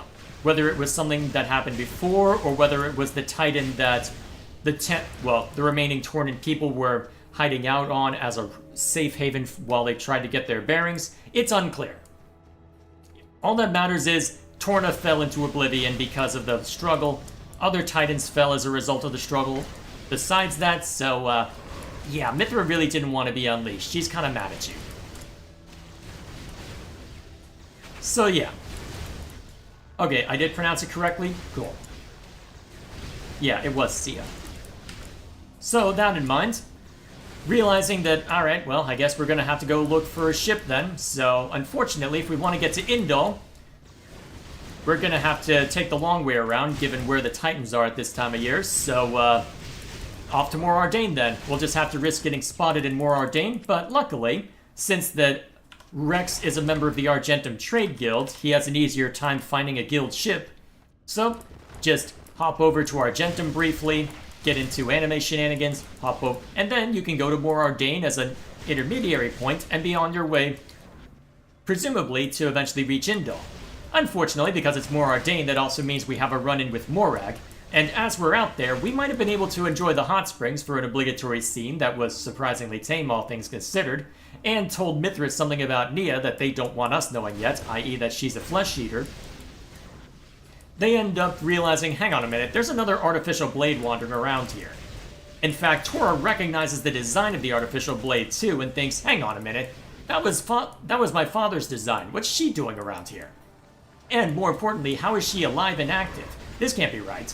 And so, Morag thinking, hang on a minute, there's an artificial blade running around? Oh, there's one! I don't know of any other one that could exist, so you're under arrest, come over here. And so they have to have it out for a bit until a member of the Argentum Trade Guild, who is effectively trying to act as trying to be the good guy, for lack of a better phrase, because, well, there was concern about how Bana was using their money for obvious reasons, and so you have someone called Nira who is auditing them, trying to make sure that everything was on the up and up, and turns out, well, good chance that it wasn't. And so you have a situation where, hey, this artificial blade was causing trouble to military outposts, presumably stealing supplies and whatnot and messing with soldiers, so I've got reason to go after this artificial blade, and by the sounds of it, Tora's father might be involved in this business and you're going to want to rescue him, so we've got reason to work together, despite our prior animosity. Also, you still owe Torgoth a water tower. How dare you? Torgoth being the town they were in at Gormont. So, you end up in a situation where you end up working with Morag as you chase down the lead over to what was supposed to be an abandoned factory, but which Bana and Torna are using to create a bunch of artificial blades for purposes unknown. You beat them up, you meet Mikhail and Petroka while there, Morag helps you out, you end up being helped out by another blade, who is technically Hayes, but goes by the name Fan Lenorn, because we gotta have some intrigue. And also her core chip her core crystal looks a little different from when we saw it in the DLC, so that's totally not gonna have any sort of ramifications at all whatsoever. Stop looking at the screen like I'm lying. And so, you end up having an opportunity to go to Indal, now that that business has been sorted out. But in order to get there, you're going to have to travel through one more spot, because we need to visit every damn region in this area. Well, in all rest. We get to go see Rex's home, and get to see where he grew up. It's going to be great. And so, shenanigans are had getting to there, and while you're there, you get to meet where Rex's parents are buried, yada yada yada. But, before you go to Indal, there's a certain cringe character that I've been ignoring throughout the entire time that we've actually met a couple of times before at this point. Namely, Zeke. I can't remember what his actual name is, because he is actually the crown prince of another nation we haven't been to yet called Tantal, who actually claim to have some degree of relation to the hero Adam. At least, at the time known as the hero Adam anyway. Although technically he was treated as a hero even back then, but still, you get the point. So, they claim to have a direct lineage tracing back from Adam, even though they're actually more likely related to the guy who couldn't bond to Mithras, so that's unfortunate. In fact, Indal is well aware of this, and as is the royal family within Tantal, so Indal uses that to extortion them, because that's always fun. And so by virtue of that, wow, here we are. All sorts of trouble by virtue of that. Zeke reminds me of Jay. How dare you? You don't even know what I look like, first of all. All I've given you is also the description I've given you is very different from that anyway. But anyway, I'm getting sidetracked. So, by virtue of that, Zeke, turns out, is the type who wanted a degree of freedom in order to see the world and explore, and so he ran away from home. Pseudo-estranged, pseudo-not, based on how it's described. So he ran off with his blade Pandoria, they end up getting into trouble, Indal has to bail them out, and Amalthus uses the Blade Eater procedure to take a chunk out of Petroka's core crystal to save Zeke's life. So, oh hi Cheeto, how you doing? So you end up with that. And so by virtue of that, Zeke's kind of indebted to Amalthus, so he ends up helping him out every once in a while, acting as an emissary and whatnot. So, he had attempted to effectively pass along a message to Rex that, "Oi, the Praetorium would like to speak with you. Amalthus would like to speak with you, and it's been trying to get our attention for that since Uriah." Didn't I say Pandoria? Okay, now I know you're gaslighting me, chat. I'm not even drunk this time. Oh hell, wrong direction. Don't teleport right into the Manticore. That is a bad idea. So, by virtue of that, he had been trying to get our attention ever since Uriah, trying 2 times before then, but as is described by Pandoria later down the line, well, he has terrible luck. The first attempt to try and get our attention, he fell off a cliff. The second time, he took a line from the Prometheus school of running away from things and said, let's run away from this boulder downhill. I'm sure this won't have negative consequences. And, well, unable to pursue us any further. So, he meets us right outside the ship we would take to the Indoline Praetorium. Though you said Petroka. If I did, it was a misspeak. I did mean Pandoria. Names are too similar, damn it. To be fair, I've been going for over an hour, so I'm surprised I haven't made more mistakes than that. Although maybe I have and you're about to correct every single one of them, but we'll see what happens.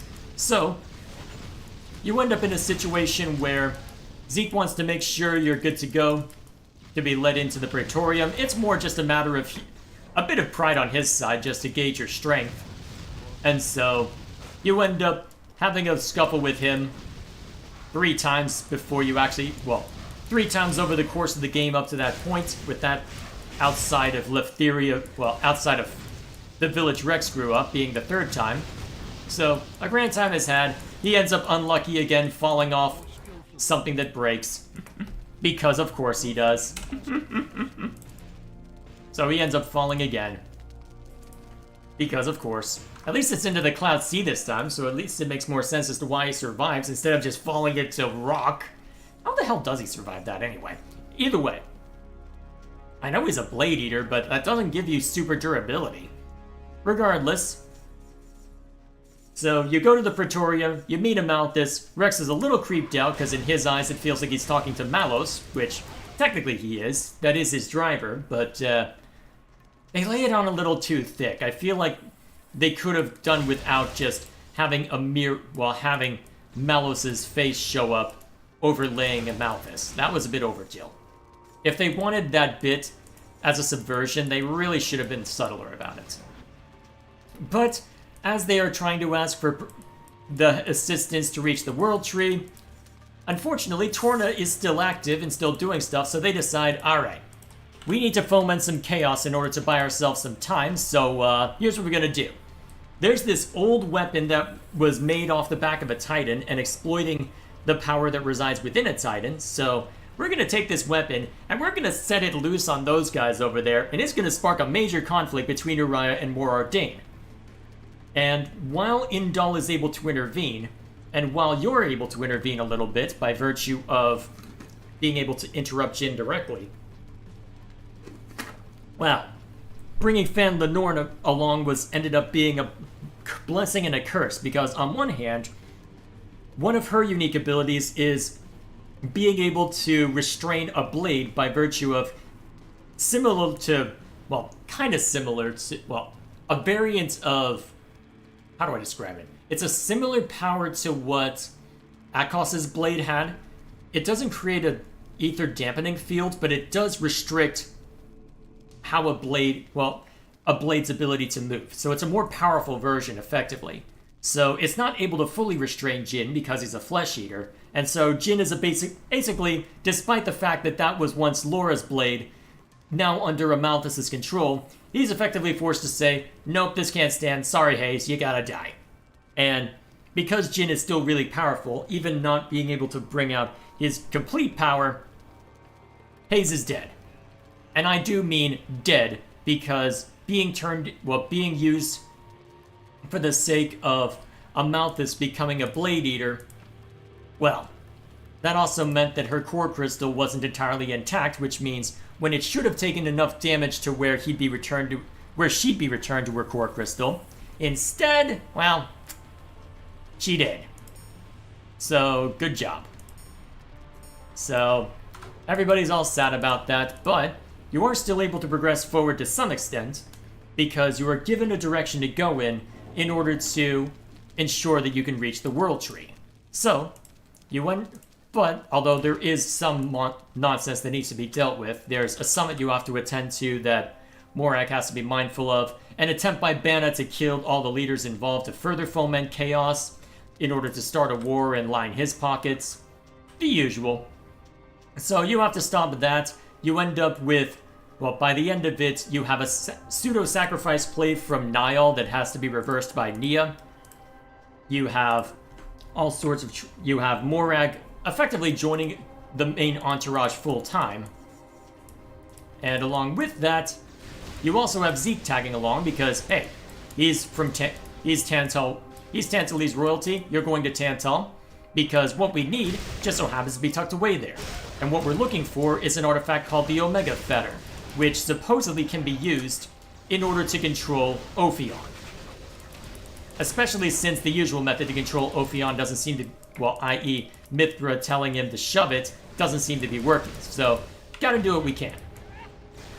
So, by virtue of that, we end up having our full party in play now, where you end up going to Tantal, but the king of that place, Eulogemenos, is fully aware of the history of everything that happened and thinks, Indal is sending a veiled threat to me to turn over the Omega Fetter, plus a couple other things in a letter, and also sending the Aegis along with that.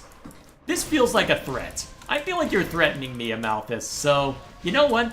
I know how to ensure that everything will be okay. I'll just take the Aegis out of play by destroying her. So, I'm going to create a situation in which there's going to be an ether dampening field over everything to where the drivers over here won't be able to fight back. We can imprison them nice and easy. Didn't quite anticipate the shenanigans from Poppy being different. The fact that she draws draws power from a different source, allowing her to effectively open the way. So, not a perfect solution. Thank God for that for them, otherwise Pyra would be disintegrated. In the process, a weapon fires off that really shouldn't have and hits something it really shouldn't have because contrivance thine aim is Xenoblade. And so, after effectively trying to kill Pyra, you now have to go out and save Tantal before they end up sinking to the bottom of the Cloud Sea, and therefore getting crushed along the way. And of course, once that you have the Omega Fetter, this is when Torna, having followed you there, decides, alright, now that you have gathered this lovely artifact for us, if you would be so kind as to turn it over alongside Pyro, I'd be much obliged. Oh, you're not? Okay, now I'm gonna do the speed of light maneuver because I'm done messing around. So, thanks to Jin being broken, they end up getting control of it to where not even Mithra's full power seems to be enough. It leads to Rex being despondent afterward because Pyra literally had to threaten to destroy herself in order to let him go. So, fun times. Fun times abound. And so, everybody has to effectively snap him out of it by slapping the crap out of him. It's kind of funny, actually. I think there's a bit in the Let's Play stuff I'm working on where I'm basically saying, hey, you know that meme where it's that guy who's in a yard and a bunch of people are walking up to him and he's just slapping everybody? It's like that, but in reverse. Essentially bitch slapping them or something? One of them was a bitch slap. Well, actually, no, it wasn't quite a bitch slap. It was with the palm instead of the backhand, but still. It was hilarious. Oh, you're doing... Yes, I'm playing this to ensure that there's something going on while I talk about all this. I see. Let's see. And I can understand the reference for the cats. Yeah, I had to name him Cheeto. I'm sorry. Let's see. And nothing against that. Just noticing the trivia to it. Anyway. Yes, among the slapping, did any of them include a fan or an umbrella or Super Smash Bros. Reference? And if you Get out of here! Well, I am about to begin working on the bathroom. So. Yeah, so get out of here. So, that in mind, all that trouble to be had. So he has to be effectively slapped out of complacency. And then, as all this is going on, they have a chance to have a heart-to-heart with the king who just tried to kill Pyra. And thinking, alright, yeah, I mean, you're conciliatory because they probably would have chased you down no matter what and tried to wrestle it out of you, but still, this sucks. Still, I might be able to help you out of this because, think about it. Jin's just a blade. A powerful blade, a flesh eater, but he's still a blade. You're telling me that's gonna beat the Aegis? No, come on. There's gotta be more to it than that. And only at this moment does Grant, i.e. Azurta, speak up after pseudo-guiding us through the rest of this and says, hey, I know a way that might help. Want to go back to Leftheria for a bit? Want to go into this super scary place that'll suppress our blade abilities and cause anyone with a core crystal in their chest to have trouble? Want to go do that? Want to go find something super powerful with which we might be able to take down Malos? Want to know why I didn't tell you this freaking earlier? Because it wouldn't be dramatic enough if I told you earlier. So, we get to go into a giant cave in Leftheria that's basically a giant titan. With, well, if it weren't for the whole place being basically an ether suppression field, it might be quite lovely. And it's certainly quite scenic at parts, but unfortunately, ether suppression field across the whole thing to where the blades are having trouble keeping up, as are Zeke, who immediately comps to the fact that he's a blade eater, and Nia, who takes a little longer to actually admit to same. Well, admitting to flesh eater anyway. So, eventually it culminates in them fighting in a central chamber where, supposedly, a super powerful weapon that would allow the Aegis to be at full strength is tucked away in. And so you're thinking, alright, this is gonna be a tough fight, right? So, at this point, Nia realizes, okay, yeah, I've been a fearful little coward. I haven't been willing to exploit my full power set, and because of that, people like Van Damme ended up dead. So you know what I'm gonna do?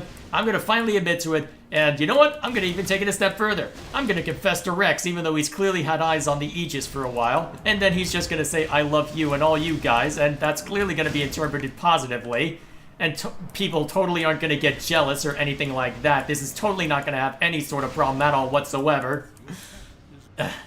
In case you can't tell, I am very skeptical as to whether they can make that work. But we shall see. In 2 years, when I'm able to actually play it. Although if the rumors are true, we might be getting a Xenoblade X remaster soon. Guess we'll find out. Either way, with the day one there, Rex gets a pseudo vision of Adam. Whether it's a lingering memory or something else is left unclear. But he has an idea as to what he needs to do, even though he's not going to tell us anything and it's kept rather vague because they didn't want to think about it. It worked. I don't believe you. Well, okay, let me put it this way, Gilgamesh. It will not be enough for the game to say it just works. If that were the case, Todd Howard wouldn't receive all the crap he did for Starfield. It is, or Fallout 76, or Fallout 4. Or any of the other times something was buggy at launch. If saying it just works is enough, no. I need them to say why it worked. That's going to be the key. Granted, 3 of the people involved are blade/flesh eaters, so it's not outside the realm of possibility, but they are still very human in their temperament, so I find it hard to believe that Mithra especially would not be the jealous type. It's not a major plot point. I don't care! Either way, that's getting sidetracked. So, with that in mind, getting back on track, Rex now acts as if he's armed with the knowledge in order to defeat Malos, so they end up deciding, alright, we need to figure out where he is. So, well, let's go looking around, and I can't remember how they find out. I'll need to double check as I'm working on a script for this. They pin his location to the cliffs of Moritha. I believe it might have been intelligence from either the Argentum Trade Guild or maybe oh wait, I'm trying to remember, what was it? Was it the Argentum Trade Guild? Was it more Ardain looking into it? Was it a guess? I can't remember exactly what. But either way, they find out that Malos and Pyra are tucked away over on a place called the Cliffs of Moritha, which is basically a dead or dying titan that is effectively just hanging out, just slowly decaying. Rex got a vision? Alright, I'll need to double check that then. I'll take your word for it for now. So, seeing as they have little choice but to pursue to the Cliffs of Moritha in order to get Pyra back, off they go. Unfortunately, Malos has been busy while we were trying to get ourselves in better shape, as he decided to say, hey, those are some nice memories you have there, Pyra. Be ashamed if I ran off with them and used them to reforge my core crystal and be back in full fighting form the moment that your boyfriend shows up. This'll go great. And so you fight him. You end up taking him down by shenanigans from Nia's own abilities as a flesh eater. And then, afterward, you realize, hang on a minute, Jin's right here. And then Malos was actually fine. There's no way that that was going to kill him. Well, no matter what shenanigans Nia was going to pull off, there's no way it would have been lethal. So, you gotta fight both of them. It's a really tough boss fight. It was tough to get through. I'm honestly kind of surprised I did it in one try when I was playing through it in New Game Plus. I think I got it in one try. Pretty damn close to it anyway. Fun time in the challenge battle as well. Either way, so the fight goes on long enough, and Jin, despite being able to move at the speed of light, decides to play with his food. And to be fair, at that point, he has no reason to believe that he couldn't get away with it, so he decides to play with his food and have a proper sword fight instead of just going speed of light and ending it right then and there. And that gives Rex enough time to basically ramble to what appears to be himself, with Malos even commenting about how he's lost his damn mind. But somehow, well, my understanding of it, even though they didn't explicitly say it, is because Rex has half of Pyra and Mithra's core crystal, that a lot of the memories are still buried in there. In fact, they even made a point about how the twin crystals are exchanging information to where whenever Rex takes a scratch, Pyra gets the same one.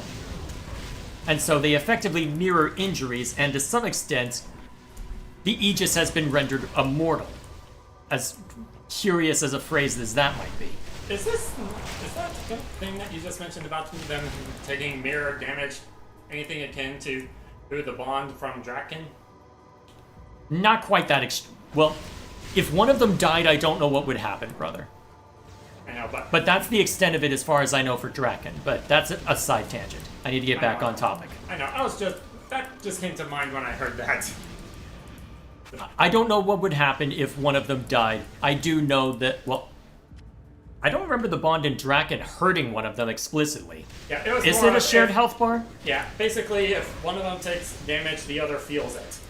Yeah, okay. Yeah, that's where the connect that I made came from. Well, either way, that's getting off topic. Anyway, back on topic. So...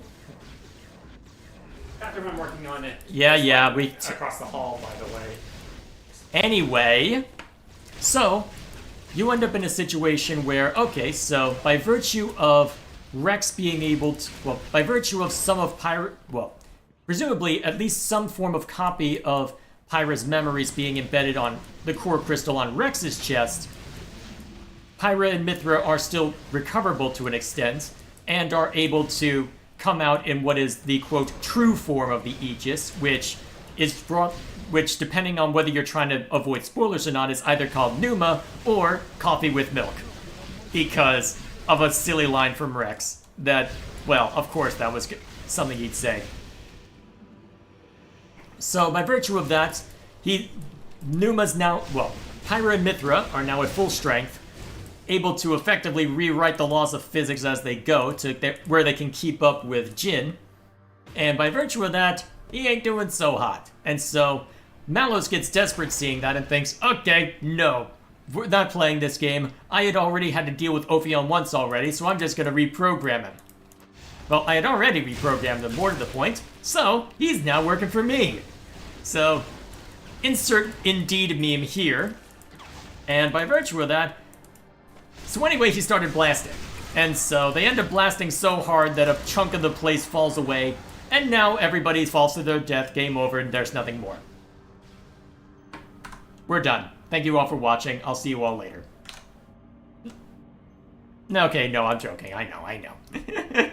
So, either way, they end up falling into what they call the Land of Moritha, which is effectively the old world that got destroyed by Klaus's experiment.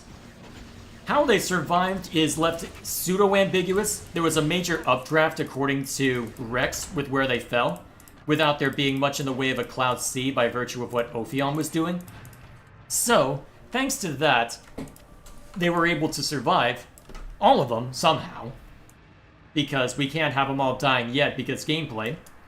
So, either way, they all survive, including Jin, which, because Rex is a total softie like Adam, they decide to help, even though they know full well that, yeah, we're gonna have to fight you later, aren't we? Yeah, this is a bad idea. I know why you're keeping him around. We need all the hands we can get because we're all separated and we need to make sure everyone's alive, but this is still a bad idea and I'm going to protest this anyway, and yes, I am turning you in the moment we get back to solid ground. So, we end up traveling through the Land of Moritha a bit, seeing fallen skyscrapers and a land that looks like Lavos had a field day with it. Which, I guess in a sense did happen because apocalypse. So, you end up just wandering around looking at a bunch of people where you get to see exactly what core crystals had been used for at one point, where it had seemingly provided the immortality that humanity was looking for, although in a form that left those bound to it in effectively a feral state. So, not exactly a fun time. So, you have to deal with it by either burning the bodies or destroying the core crystals, which, from a gameplay standpoint, meant they have a lot of regenerative powers, for better or worse. And as a result of all this, well, here we are, having to wander through all that. And dealing with giant monsters. Oh, and just to make it even more traumatic, somehow the remains of Torna washed up right near the base of the World Tree. How'd that happen? I don't know. The Cloud Sea moves in mysterious ways? Your guess is as good as mine, honestly. What was that guess? I'm being silly. The Cloud Sea moves in mysterious ways. I'm being silly. Wonder if Pegasus could help direct them. That's not how it works, but anyway. Still, by virtue of that, you end up with all this dramatics. You see the life cycle of the Titan, you see the remains of Torna. It's all sad, you have to fight a giant monster, you meet up with everyone, the usual. Oh hey, this is where the last hardcore character I had here died. This'll go well. Hopefully I'm less tired, right? Dan, Dr. J, make it past the prior checkpoints. I mean, I literally have to survive a singular battle and I'm at that point, so we'll see what happens. And I'm using a more powerful build, although not as fun a build. Either way, so over the course of this, the ship that Torna had been using as a home base is apparently strong enough that it can survive going through the densest area of the Cloud Sea for some reason, because gotta have a way to have Jin link back up with everybody else for the sake of the story and gameplay. So, Jin reunites with Torna, it leaves on even terms since they helped each other get through the shenanigans, and then it's back to seemingly business as usual. You get to race Torna up the World Tree. Oh, and by the way, things might seem all hunky-dory for now. It looks like they'll have a head start since that you have to race up the World Tree, even though you find out it's a space elevator and you can just go up the elevator for a bunch of it, instead of just going up and using a ship. There's a slight problem, because seeing how out of control things have gotten, and the fact that, well, Mithra's not exactly going to play nice with Amalthus now, is he? So he decides, alright, you know what? I've been making preparations and contingencies. Let's go all out. So you end up in basically a three-way battle between Torna, Indal, and I guess Rex's team, for lack of a better term. So, by virtue of that, you have, on one side, you have all of old Torna, well, new Torna, I suppose, who just want to see the world burn, and especially don't want Amalthus interfering with it, who have been building up old Torna technology, as well as gathering artificial blades so that they could stand a genuine chance against the military might of Indal. And on top of that, you have Indal, who Amalthus has been a busy boy between making himself a Blade Eater by using Hayes' core crystal in order to give him the same blade suppression powers as everyone else to try and control, well, basically everything. And then putting a bunch of structures around, oh god, that was a lot of damage. I should not go near that guy again. And then putting a lot of structures around Indal that allows him to amplify powers that he got as a result of being the driver of an Aegis, where he can basically say, hey, you know how the Aegis has the ability to hook into and read data from basically every core crystal? Well, what if I were able to extend that to every Titan? And what if I were able to boss those Titans around? What if I had them start shooting at each other? Yeah, you better stop me. You better stop me right now, or else I'm gonna just generate the apocalypse before Malos gets the chance to. So, you end up having to take drastic actions. You have Torna, who then decide, we've got this fancy ship over here. What if I just turn it into a transformer and have a mecha anime go on in the background while all this is going on? That'll be sensible. This won't be absolutely ridiculous, and to be fair, it is ridiculous, but it also looks cool, so I guess I can't complain that much. Okay, yes I can. They did set it up to some extent, so I can't actually complain that much, but still. It gets a bit excessive when you're dealing with the end of the world, as is the case with a lot of anime, to be fair. So, you end up with a case where you have to interfere with Amalthus enough to where you can actually chase down Malos and make sure his apocalypse plan doesn't go forward. And then as a result of you interfering, you have Mikhail, who is piloting basically the mecha, because this just turned into a mecha anime, don't question it. And so he decides, okay, you know what? I'm getting desperate, I'm taking a lot of damage here. Akos, Petroka, you need to join up with Jin and make sure everything's okay, especially since the rest of our shenanigans are going on. And honestly, I'm not sure I really want the whole everybody dies thing, because, I mean, I live in this world too, I kind of want to live too. I don't know if I'm all committed to the whole everyone dying bit, so you know what I'm going to do? I'm just going to go out in a blaze of glory and take down one of the people who's trying to cause an apocalypse by literally just throwing Indal, the Titan, into the World Tree. That'll work. You know what? It doesn't matter if I go down with the ship or if it backfires horribly on me, because it'll look really cool and Indal's just not gonna live any longer. Hopefully you guys all got off before I went and blasted this. Never mind all the side quests you can do as a result of people being scattered to the wind on that count. That I will grant this game. They do a lot with the side quests, and we'll probably go into a lot of detail once I'm done with this summary. I've been skipping over a lot. So, by virtue of that, Indal is effectively given the Torna treatment in that it's destroyed, where left just a corpse that's currently floating in the Cloud Sea, abandoned by pretty much everyone who can get away, with everybody else presumably dying, unfortunately. So, you're left basically just to look at the wreckage and then chase after Malos, because, oh god! That was a lot of damage. Okay, right. This is the Number Mage playthrough. I have to be mindful of how much damage I'm taking. Okay. I might be very distracted going forward. Well, worst case, if I end up dying, I can bring out the other Diablo-style game I'm playing. Or I can go back to Smash Bros. Once I get far enough in. Because I won't need to be the only one speaking then.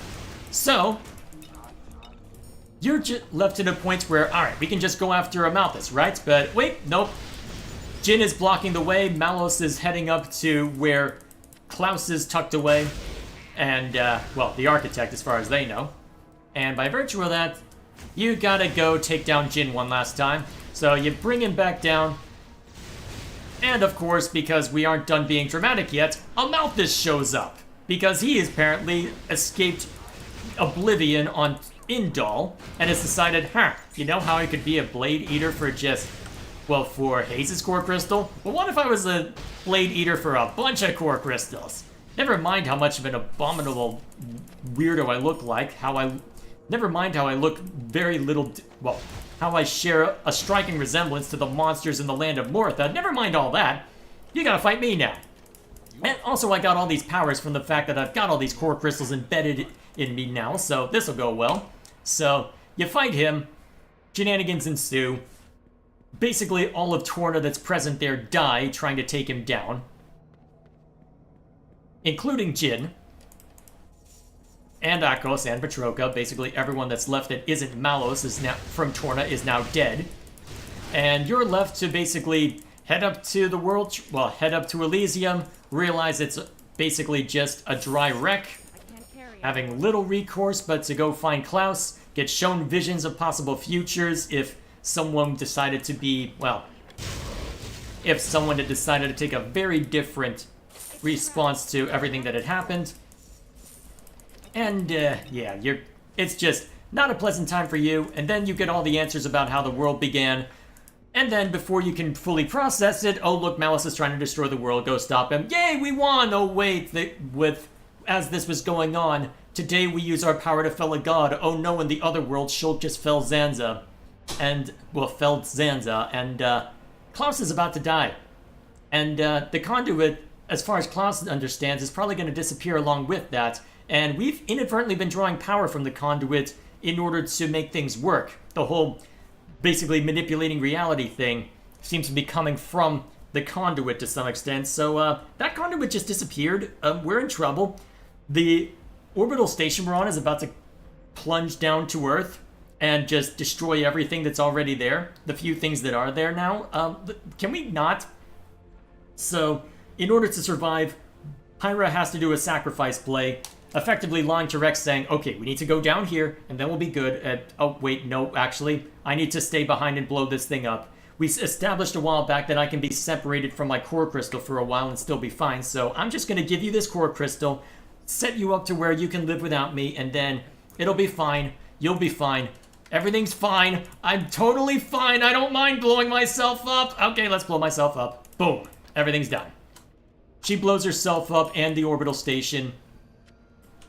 And so the game ends.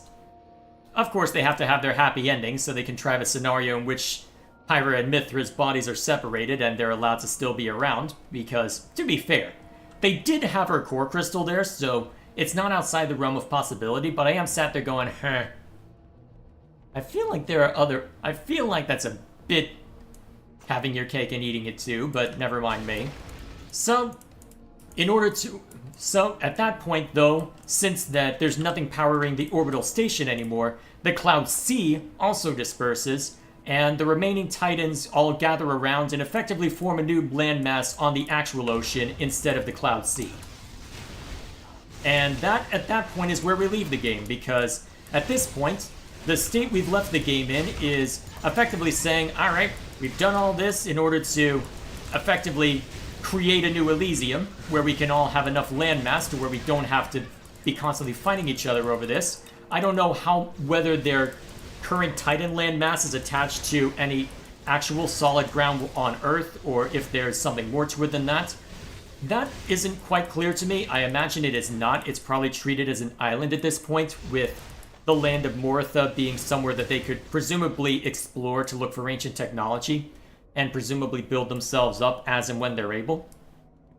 But that is the state of the world as we leave it. So that's a lot to digest, isn't it? Trying to summarize a game that I spent... Oh, actually, you know what? I'm going to find out real quick.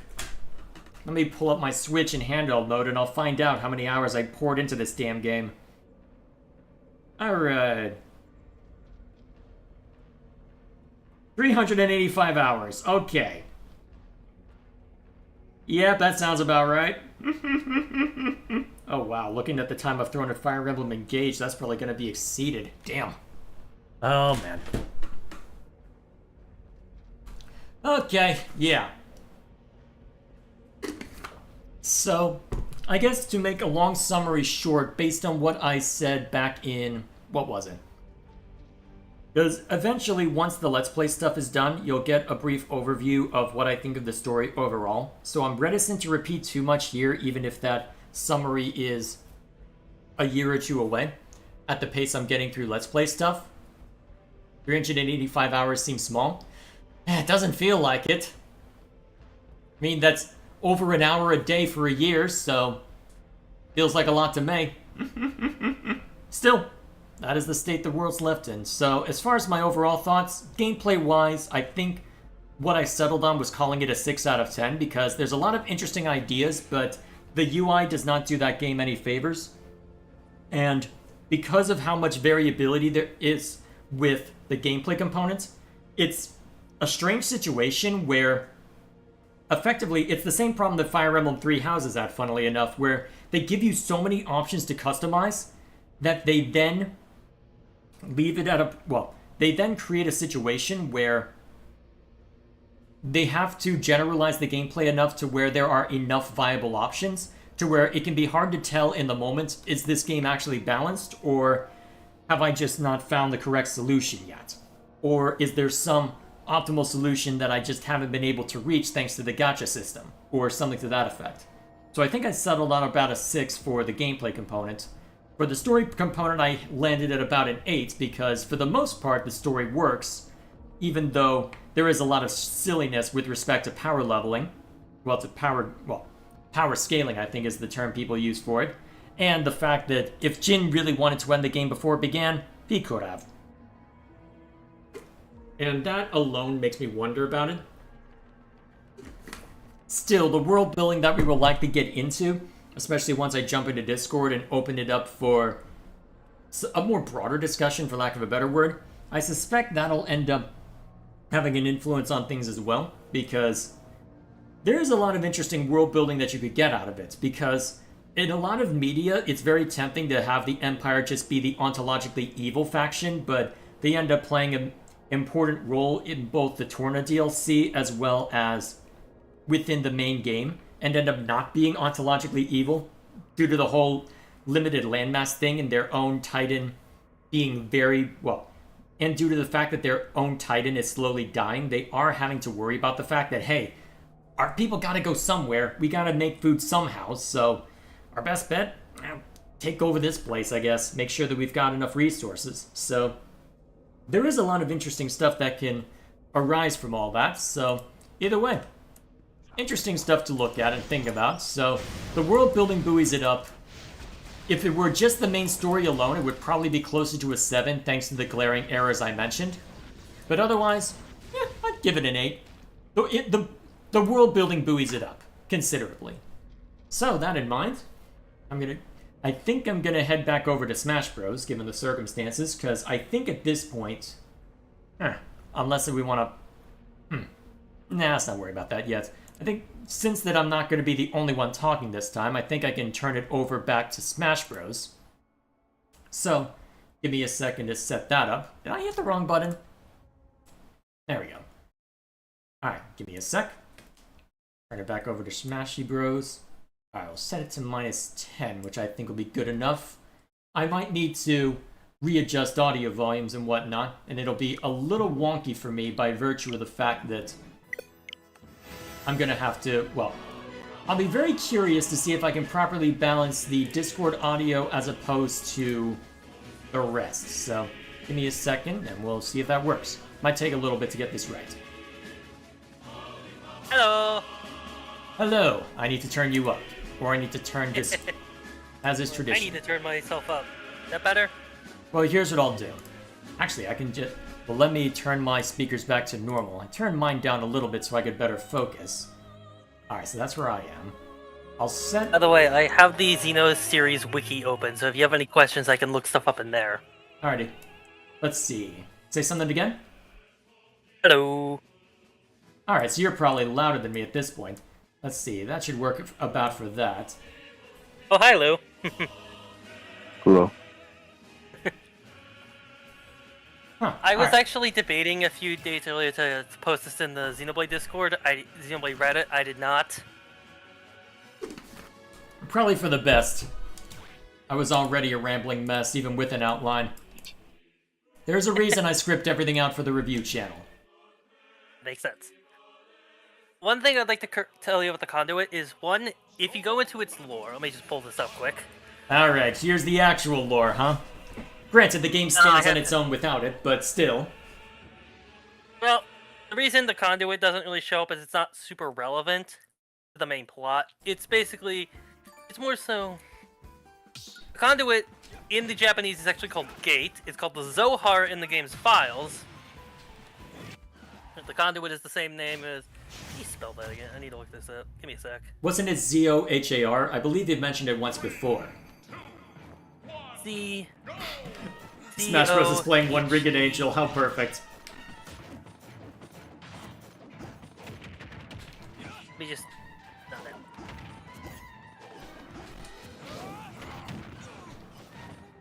That's Conduit. Gesundheit.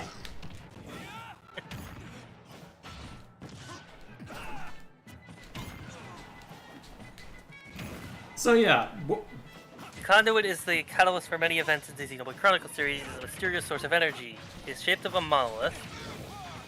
It is... why did I not think about that for 2001: A Space Odyssey? That's so obvious. Why did I not think of that? The studio is straight up Monolith Soft. A lot of their games have referenced 2001: A Space Odyssey. Okay, that's a bit on the nose then. A bit. It's called the Zohar originally, which is actually the name of a Jewish religious text. Conduit was discovered in Africa at the beginning of the 21st century. A large academic institution known as Adios undertook a study of the object aboard the orbital ring and uncovered it possessed an infinite amount of energy as well as being a portal to parallel universes. Basically, I'm just stating it's actually also an infinite perpetual motion machine. Which is why it can do infinite energy, because even though that shouldn't exist, but... Yeah. Gotta justify it somehow, right? The Trinity processor was created to manage the conduit. It was not created by Klaus. Wait, who created the Trinity processor? The government, or the scientists working there, but I don't know if Klaus made them, but he was not the only one working on them. Okay, so still, I think the point stands that Klaus would have had... Well, I think if he were the main researcher, it would stand to reason that he was also the main one responsible for the Trinity processor. Ow. True. I think... Oh, damn it, I don't have my jump. You also know about the Soviet rebels. They're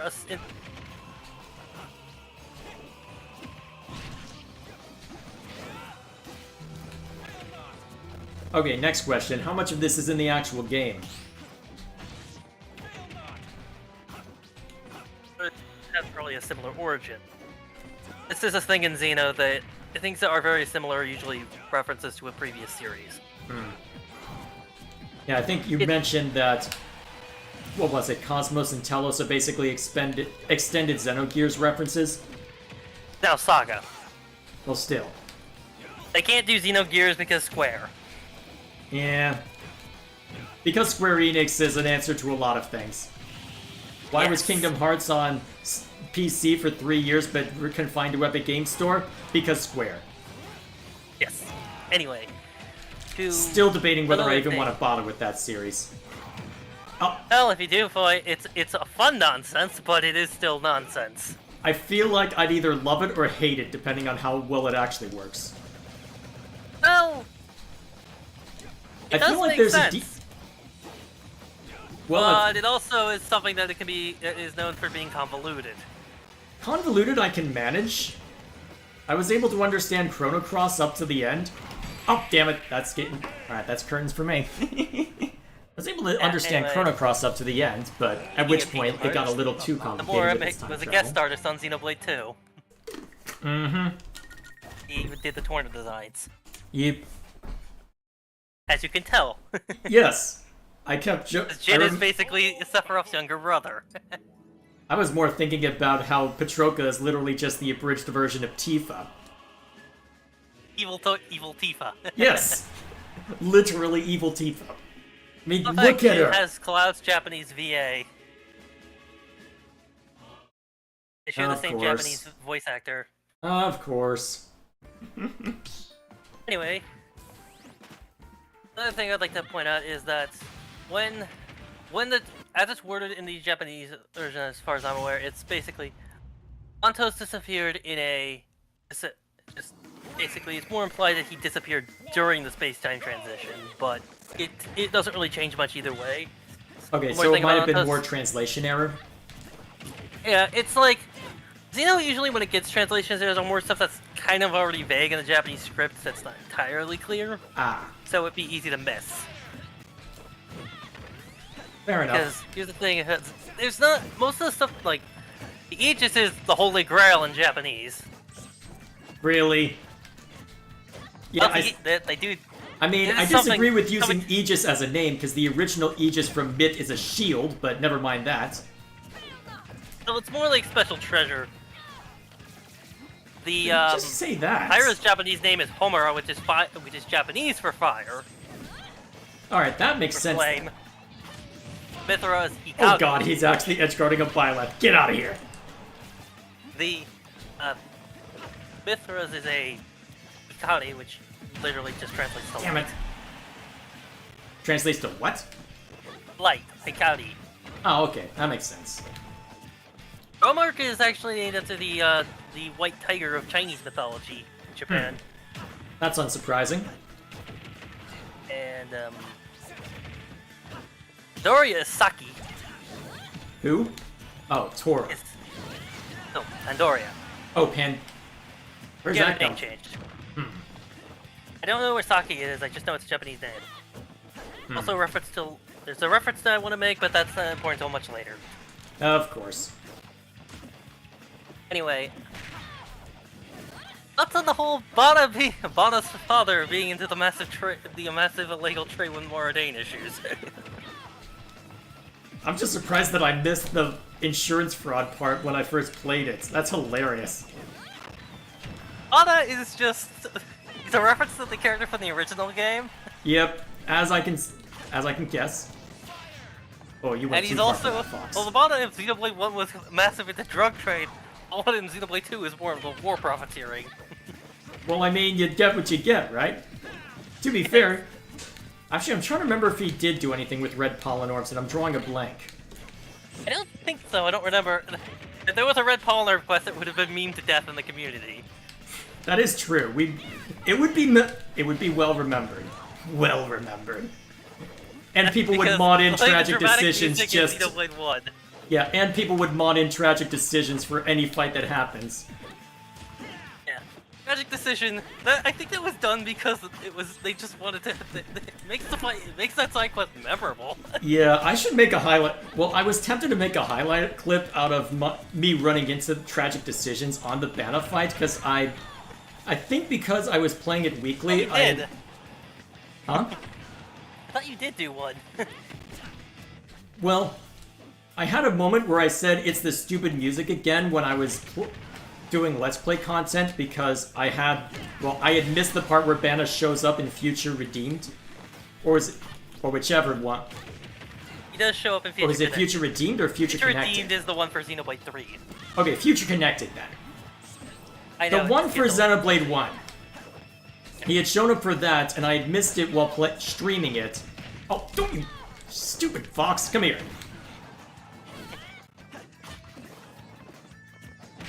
Okay. You read about the whole the noble houses of Raya. I remember it vaguely. I remember that. Yeah. I remember hearing that Van Damme was part of one. He's implied to have been one of them. So, fun fact. It was good more chunk of than Xenoblade 2's implied. main party are royalty, or descended from royalty. It was more than implied for one of the conversations. It was Funny stated that most of the outright. playable characters in Xenoblade 2's base game are either royalty or descended from royalty.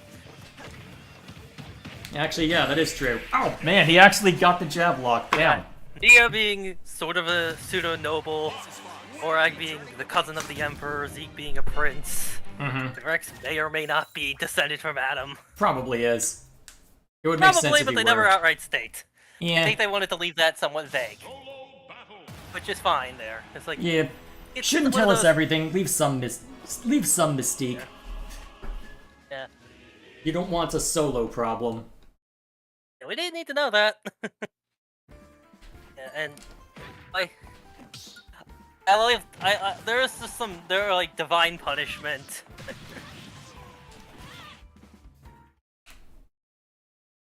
The one where Shiva kicks the knob onto the stratosphere. Why? Just I why? love that scene. I love that scene. But why? I though? honestly have. I have a lot more. I'm more in. I actually know. I usually watch a lot of anime, so I'm more in tune with Japanese sense of humor. I mean, I watch enough to have a gist of it. I actually watch isekai. I mean, I'll watch the occasional isekai as well. Honestly, maybe I should do an edit where Bia, I love you. Rex, I love Amelia. Yeah, I'm not the biggest fan of ReZero. I can understand that. It is definitely, well, I'm not sure if acquired taste is the right word, but it definitely is brutal. I'm more a fan of like Log Horizon, Slime. I haven't seen either of those yet. Log Horizon is actually the anime's caught up to the light novel because the original author got contacts fraud. Oh yeah, I still need to catch up on Konosuba. I'm behind on the latest season. Slayers is better. I haven't seen it. It's like, I believe there was a review at one point that said, Damn it. this is what most D&D players think they're like. Slayers Oh, is what you they're little actually like. Yeah, but I do Slayers appreciate. is a 90s anime. It's where Lena Inverse is from and the Dragon Slave. I'll take your word for it. Anyway, moving on. Yeah, getting off You topic. mentioned mecha anime earlier. Takahashi, the creator of Xeno, is a massive mecha fan. I see that. Xenogears is basically a mecha story as a video game. I see that. Especially the first one. Xenogears especially, because we have reference to Mazinger, G Gundam, Panzer World Galleon. Should have landed behind you. And a lot of people mentioned Ava with Xenogears, even though due to the dates of creation, they don't exactly do how it was and when the project Get outta started. here. The writing of the story, it's likely all the Ava references are coincidences. Because Ava is also a deconstruction of the mecha anime. Is it a good one? Because there's deconstruction Evangelion? and there's, well, is it a good deconstruction? You've not heard of Evangelion? I've heard of Evangelion, I just don't know anything about It's it. very much All a I know is deconstruction of the mecha congratulations. anime. I have no clue how good it is because I haven't seen a ton of mecha anime. I only know those references for Xenogears because I watched the video that goes into them.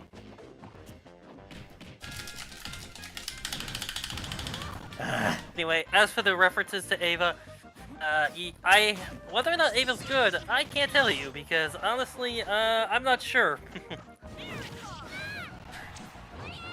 Anyway, moving on. Yeah. Any other questions you want to have I can look up? I'm trying to think. 5, 4, Damn it! Oh, didn't... Oh, stage spiked me, damn it! Come on! My friend has pulled that crap on me before. How did I not know to dodge that? Should have snapped a ledge. I am out of practice, damn. Let me think. Is there anything more that I'd want to discuss? solo battle. I'm trying to think if there's anything I missed in my description, because I feel like I cast a pretty broad net, especially towards the end. The fact about the Zohar and Conduit, if you look up where Zohar and Conduit, the Conduit was found in Africa, but Xenosaga specifically was found on Lake Turkana in Kenya. Which is, going by how they're very much the same thing, is probably where the one in Xenogears, so it's Xenosaga. It's not confirmed, though. It's very heavily done, because I can show you a picture of the Conduit. Well, I just Yeah. jumped into another game, so I'll have to check in a moment, but... I posted in the main reacts. You had the same idea, Robin. Now get out of here! I'm the better anime protagonist. Well, actually, to be fair, you're probably better... Actually, I haven't played Awakening. Robin probably is better written, though. And I'll say this. Awakening was kind of a divisive entry, I believe, at the time. Yeah, wasn't it the one that, at least for the Western market, introduced casual mode? Because I know it appeared in Yes, a it was- Japan-only version first, but... Casual mode first showed up in New Mystery of the Emblem, the game right before. Yeah, but that was Japan-only, if memory serves. Yes, it was, and it's annoying because I do kind of hope they re-release that someday. Oh, walked right into that one. I posted the image of the Zohar. Nothing spoilery, you see the Zohar in the opening cutscene. Also, did you check out the Xenogears intro I sent? I need to. It's the opening cinematic. All I'll say is, you shall be as gods. Ah, so that would explain some of it. Well, actually, that was something that I was curious about because I'm trying to remember why. Well, I'm trying to remember why exactly Klaus thought he would find godhood, well, the divine within. Ah, damn. You are a Robin, aren't Zohar you? is heavily implied to be the... In Xenosaga and Xenogears, it is a device connecting to an extra-dimensional being, which could be viewed as God. In Xenosaga, Udu, in Xenogears, the Way of Existence. When asked, they decided, more specifically, it says, "Are you God?" He says, "From a certain point of view, I can be viewed as such." What they truly are beings from higher dimensions, and also, Zohar is very much looks like a monolith from 2001: A Space Odyssey. And also, Xeno has heavily deep in both psychological, old sci-fi, and religious tones. You have to work a little harder than that, Robin. Not much harder, but you will have to work harder. Yeah, if I'm gonna keep taking those hits, you won't have to work much harder. Ow, damn it! One thing I Okay, yeah, I need to switch off the thing I like Violet. about I'm losing to a Mordane Robin, is that damn it. One thing I like about Mordane is that you generally don't. It doesn't. It's not nearly. It's not the traditional evil empire. It's. It has a lot of It has a lot of nuance in its internal politics. I mean, Mithra might have something to say about that, but that's just because she doesn't get along with Bridget. Also, she probably hates politics. She just hates being called names. She's still salty from being too. called a simpleton. I'm the literal that's Aegis fitting. here. Why are you calling me a simpleton? Because you act like one. Oh man. Maybe that's a highlight I should do. See if I find every point where I hear the simpleton line. Because I'd forgotten about it when. It shows up. I know. Bridget calls her that in the fight scene in Torna. Laura calls her that in that same scene. Yeah. And then I believe. Yeah, and then the sleepwalking scene. Yeah, the sleepwalking scene in Torna. That's funny. That's the exact same audio. No, it's not. It's not even re-recorded. It's the exact yes, same it is. audio. That they're- It is subtly different on the monster. It is different audio. Sounds the same to me. I've done enough audio recording to where I can pick up on that. I will say, despite Xenoblade 2's voice acting being a bit rough, I do think it's better than the sum of its parts. There is good line delivery in there, but it is definitely a Especially product when of you get pace. closer to the end, because I believe they recorded it all in order of plot. Yeah, that would make sense. They did the same thing for the first Xenoblade, because I remember seeing, I think, an interview with Adam Howden, where they said, yeah, I found out about the Fiora twist at the same time you all did. Effectively, anyway. Yeah. I don't know about 3's VA voice acting there, but I haven't really watched Harry, like the voice actor of Noah's stream. He streamed the game like Sky Bennett also did for Xenoblade 2. Get out of here, you two. Nobody likes you. I think I'll say this: Klaus is, especially after Xenoblade 2, I find a very interesting character. Oh, yeah. He is. Danza is only a part of him, not his entire. His only represents like his ego, that stuff. That's what that was. Yeah. Actually, that's what I'm having trouble. It's Actually, that's something I need to figure how to square away because pulling Mayneth seemingly body and soul, depending on how you interpret the monster in Torna, Yeah, that I 'cause can believe understand, It was confirmed in the but- Xenoblade 3 art book that it's not. yeah. So by virtue of that, pulling Mayneth body and soul, well, Galea body and soul into the other world, that I can buy. I'd be curious to know as to why Klaus only got half of his body and soul poured in. I feel like there was some, as he puts it, it's a punishment from on high. That's how he interprets it, but I don't know if that's necessarily true. Maybe it's...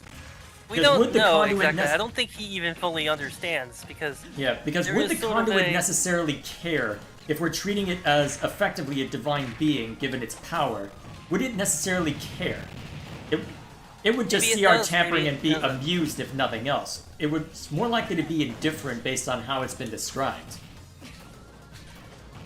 This is a bit of a Xenosaga spoiler, but I'm gonna say it anyway. It's sort of... Being connected to the Zohar and that Udu, it causes... It has a thing where when you're connected to it, it causes beings that can go mad because of its sheer presence. But it is not inherently evil, it's simply trying to understand humanity. It might be something similar. So, it may have That it wants just to been trying to... understand the human condition. What is observing Klaus and what he does. So one could argue that the Abyss Gaze is back. Yeah. And the fact that it is not inherently evil, it is not evil, it's not good, It's just it there. is merely curious. Yeah, and that's what I'd be wondering. So it seems that There's it just being not a enough punishment from on information high. because I don't think even Klaus fully knows. Although it also depends on what sort of, I guess, religiosity would exist within the game or at the time period as well. Yeah, 'Cause I know you that- it is confirmed that the Elris is post-apocalyptic Earth. Yes, that is certain. Yes. I'll be curious to Leave see it what they. straight up I'll be very curious to see what they do with it. Oh come on! I I'll thought give my you downs. a hint. Are you familiar with the term timed? Are you familiar with time? Have you ever wanted time to suddenly stop? That's all I'm gonna say. It's a phrase. Have you ever wanted like time to suddenly stop because of all the horrible things going around you? Live completely in a moment where you're in a moment of safety. I feel like if I've reached that point, I've got bigger problems to worry about. Yes, but I this will be wouldn't- important later. Well, I wouldn't want time to stop. I'd want time to. Well, I'd want the moment to end. No, you were in a moment of relative safety. But because the world is all chaos and you found this brief moment of safety. You want that to go on as long as possible. To be fair, Klaus may have gathered all of the Titans together, ostensibly. That doesn't mean things are going to be Did that at the end peaceful. cutscene. Yeah, but that's not. There's still going to be a lot of destroyed ground from all the upheaval. There's still going to be a lot of cultural clashes. True, That was but not at all a solution, and if they brush over that, I'm going to be upset. Depending on how they handle it, because I find it hard to believe that the powers that be would willingly relinquish power or they find a way to live on their own respective places, but I'd be very curious to see how they'd handle you'll have to diplomacy. wait till you play Xenoblade 3. And unfortunately, it's going to be Golden Sun and then most likely Pokemon X and Y before we get there. That should give you an idea of the timeline. Unless you decide to do Pokemon at the same time, which you probably won't. No, at this point, I don't see a reason to add a third stream day. If I did, I'd keep Golden Sun on a Wednesday. Or I'd play that CRPG I've been talking about instead. I just hope you get caught up before the next big Xeno game. Well, depends on which rumors you believe as far as what we're getting in the Nintendo Direct. I have no idea. I believe No, there we will know be it could be video a Xenoblade games. X remaster, or it could be a Xenosaga re-release, or it could be a, I think it could be, or a Xeno Warriors even. I believe, honestly, in my opinion, the X remaster makes the most sense to me. Yes, it does. But given some hints in a later Xeno game, the Xenosaga might be on the docket too. I guess we'll see, won't we? We're not. Oh, trust me, there's tons I want to say that regards to 3's ending. Xeno is a lot of the time more interested in its esoteric lore, or more in its thematics, than it is its direct storytelling. It's more thematic based. I might end up disliking the game if that's the case. This is the entire series. Well, let me put it this way. As long as the narrative is fine and can be pieced together, well, as long as the narrative makes sense and there isn't a major character or world break, we'll be fine.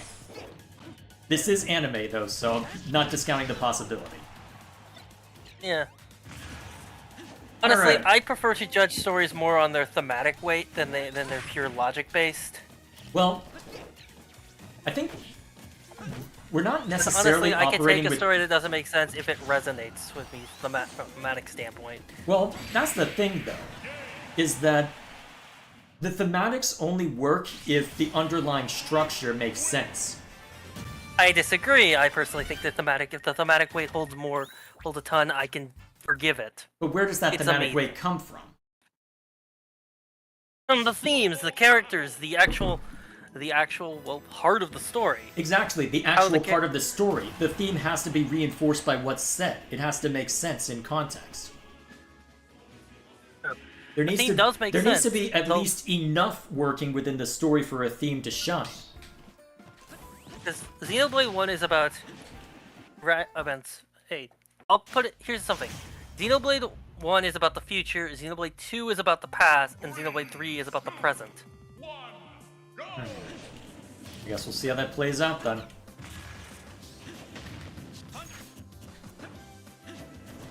Anyway, if there's one, have you seen the Zohar image I sent? Oh yeah. It's in main lab. In main Sorry, lab. I keep getting myself into... I should have known better. Should have known you try and get behind me. God, this Robin's spamming as much as I am. And I picked Link. Ooh, I could have gotten a nice combo out of that.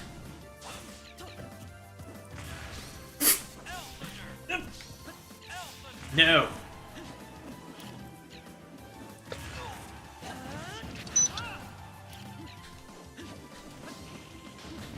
Anyway, Whoop. Ow. That actually Xeno is a killed. very different style of story from Fire Emblem. It deals with very different themes. Yeah. Although, I've been thinking about that a lot lately. I decided to shift focus from Warriors 3 Hopes into working on the Engage review, because that was probably the more important one to finish up before the next mainline entry's done. Honestly, I played Three Hopes. My issue with Three Hopes and Three Houses to an extent are, I honestly just don't have to feel the need to play through another route. That's fair. In fact, the developers only expected most players to play one or two routes, actually. They were actually very surprised at the sheer number of people who had actually played all 4 routes. And yeah, it is a time commitment. I do not blame anyone for leaving it alone or just looking at the rest vicariously, because it is a time commitment. I threw over 300 hours of Three Houses before making my 2.5-hour review. Yeah. Anyway, I remember once we brought up a comparison between Rhea and Amalthus. I wanted to go back onto that for a minute. Very different characters, honestly. Different characters, but they do share many similarities. I'm not so sure about that. I meant you once something that they had some similarities. Some maybe, but I'd argue that They both most saw of the this... cruelty of the world. Yes, But but very different. but Very they had interesting from very this different, perspective. perhaps. But the main point of divergence is that they had very different approaches to that awfulness. Because one of them Rhea wanted was... to control, while Amalthus wanted to burn. Well, Rhea didn't even necessarily want control. She just wanted stability. She wanted the sense of normalcy that was there when her mother was active. Amalthus, And so she his ended mother, up effectively attempting to impose it and eventually return it with the experiments she did.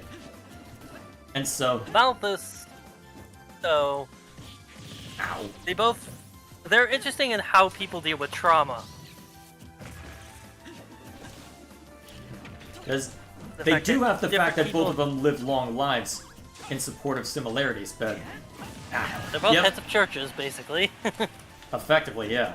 Although, very different nature, though. By the way, Can you give a quick sum ups on your thoughts on each nation? Let's see. Do we count Argentum? Probably not. Yes. Isn't that just a trade guild, though? Yeah, but it does have a lot of political power. That is true. It is the major trade guild at the moment. And historically, in a lot of situations, a very powerful trade guild would have a lot of clout. Yeah, that is true. Heck, the fact that Morax stood down on Nira's request. And they got invaded. And to it the wasn't summit. even framed as a request either. I rewatched that scene recently in preparation for this. And Nira was also at the summit between Moradane and Raya, Yeah, acting as a mediator. along with Zeke representing Tantal. Ow! I timed that one wrong. Oh, yeah. I think they do kind of. They don't. Maybe they're not a country, but they do count as a political entity. They certainly had enough influence based on everything Banner was doing to try and make money, so yeah, I guess we can treat it as such. Guess that's to be expected then. I kind of wish they had spent more time with the other trade guilds, but they could tap into that a little bit by virtue of Torna the Golden Country, so in that respect, I guess I can't complain And probably too much. because they're probably very similar to Argentum, just not as big. Wait, we're running the timer out? Okay. Sudden death then, Robin. Let's see who wins. And they're also probably, Damn probably it. a lot like Argentum, but much smaller. Yeah. And who knows, Argentum may have been like one of them at some point when they were all vying for power. Wouldn't surprise me. Especially There was after probably the a chaos time where a with different Torna's trade fall. guild was ahead. Well, it might have been the trade guild that was at Torna for a while until that went under. Yep. Metaphorically and literally. Anyway. Yeah. Let's see. Gormott is sort of dealing with the imperialization. Yeah, that ended up being the most interesting nation for me, because on one hand, Dougal was corrupt and an absolute jerk, and yet the moment he's gone, the Gormani, having been under Morardane's heel for so long, had started to take for granted what work was being done by Morardane to keep things going. So that ended up being a very interesting nation to look at. Raya was dealing with a lot of...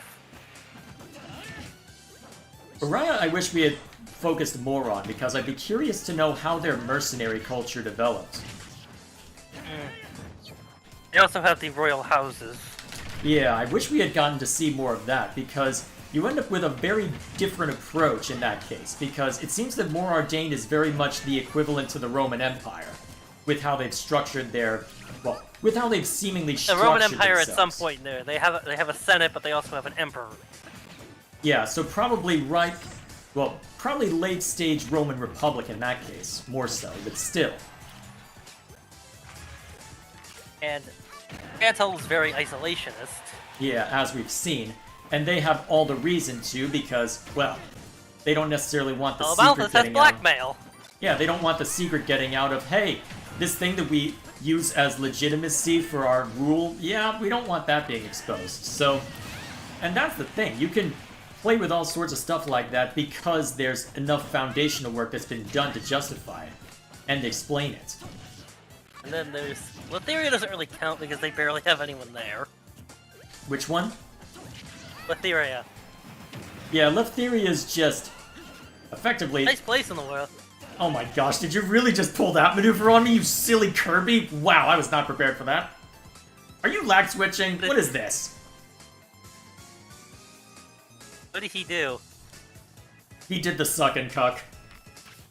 I don't even know what that is. He... I'll have to look back later. I think that's what I'll you look back call it later. anyway. Effectively, where you jump off the ledge, use neutral B, fall, let go.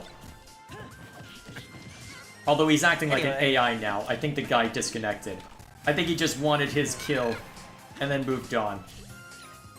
I personally like playing Ganondorf, even if he's not very good. You're one of them.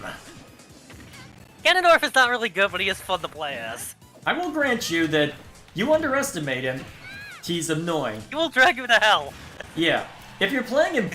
If you play him unconventionally, you can do quite a lot. He will take you down with him. He is a big boy you have to be mindful of. My problem is I get in too much of a habit, so Ganon actually does mess me up a fair amount. As you'll probably be able to witness as it's I'm like playing in Smash this. 4, playing 4 Glory Ganondorf. It's not something you do to... It's something you do just to fuck with people. Yeah. The point is not to win, it's about sending a message. Yeah. Anyway. Go! Okay, nope, this is a human. I've not seen the AI do a combo like that. Indal is... we don't spend too much at Indal. Yeah. We don't...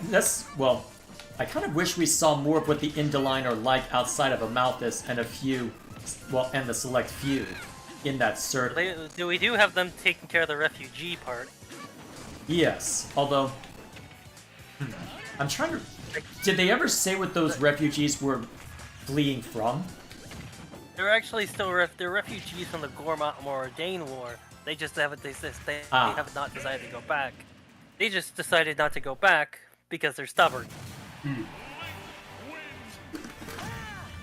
Okay, so the war to Maybe they I guess that's why there was primarily Gormati then, right? Yeah. It's Fair because enough. basically after the war they may not feel they have anything to go back to in Gormat, but they also don't really feel compelled to move anywhere else. Mm-hmm.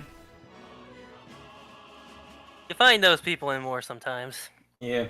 Although, made for a lot of interesting side quests. I think literally the first side quest I recorded as Let's Play content was, I guess, the guy we see get the core crystal, and then finding out, oh wait, my father's working for the Resistance while I had to become a more Ardanian soldier just to make ends meet. Huh, that's smarts. That was fascinating. Yeah, that was so fascinating. That set the tone. I remember there was at one point or another a bug that would you pick the option would actually do a different one. I think there was a bug at some point. I think I actually wait a minute. I think I ran into that. Not sure if that got fixed. I think in New Game Plus, yeah, I had said, hey, he still has to answer for his crimes even if you've forgiven him, so lock him up. It talked about him still being around somewhere or free, and I'm out there going, huh? That's not what I chose. I think it's a bug that just never got patched out. Yeah. These games are not exactly do have a lot of issues, mostly due to, let's just say Xenosaga was a serious tackle limit, Xenogears one tackle limit, but he still has issues because let's just say he's either got some skin off his knuckles or in some cases whole ass limbs. That's more Xenosaga with the whole limb thing. I mean, based on what you've described with him being overly ambitious, he sounds like the Japanese version of Peter Molyneux. His stuff is really good, but he does often have a lot of ambition that he Exactly. can't manage. Promises the stars, but you only get the moon. Yeah. Xenogears had literally half its plot cut off. Or basically, they started with a big piece of paper, and it's now a small circle. Like I There's said. a reason. You know the chair scene in Hi-Fi Rush? I do not. I need to play that One at some more, point. I might make for. They did this. I might make for a good stream game, actually. They had to cut a level, so they had basically them describe it. That's a Xenogears reference, referencing the fact that starting in Disc 2, they have characters sit in the chair and just describe the events that happened. Oh, that's mostly awful. They had to, it was either that or just ship Disc 1. And Disc 1 ends on a major cliffhanger. And he did that because it was the lesser of two evils. That's still awful. Yeah, it was literally 2-year development, new team, first shot at directing. It's a miracle the game even came out. Even more miracle, it actually came to the West.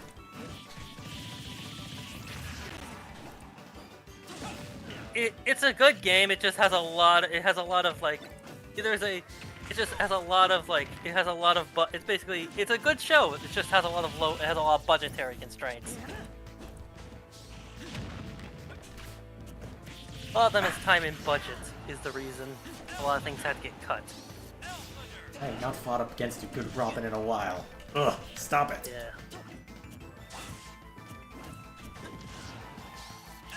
Anyway. I think at this point we're pretty much said everything that we need to as far as Xenoblade 2 is concerned, so is there anything we want to wrap up with as I finish getting my butt kicked by this Robin? Maybe we should watch the Xenogears intro as just a capstone. I don't know, for a different... probably better to save that for a variety night. Go this way. Oh crap. I'm honestly surprised that didn't kill me. Oh! Oh hell. About the thing that this is a small thing. Actually, no. I'll say that for that's a thing. No, I'm not saying that. Reminds me. I remember you saying you like Zeke's dad. Oh yeah, he's great. Even ended up and being I this- kind of get. He ended up being this interesting case. That was a grab? Huh, okay. What? Do you encounter Mark's grab range? No, he managed to grab me out of a L-fire. Caught me completely off guard. Well played. I remember Mark's grab range in Melee is the entire fucking stage. Yeah, but either way, that's probably enough of that.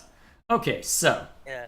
Because with Eulogilinos, it ended up being an interesting case where you fully get where he is. He's having to be the responsible adult. Maybe I've just latched onto him because, you have to deal with Zeke's bullshit. I'm sorry, by proxy.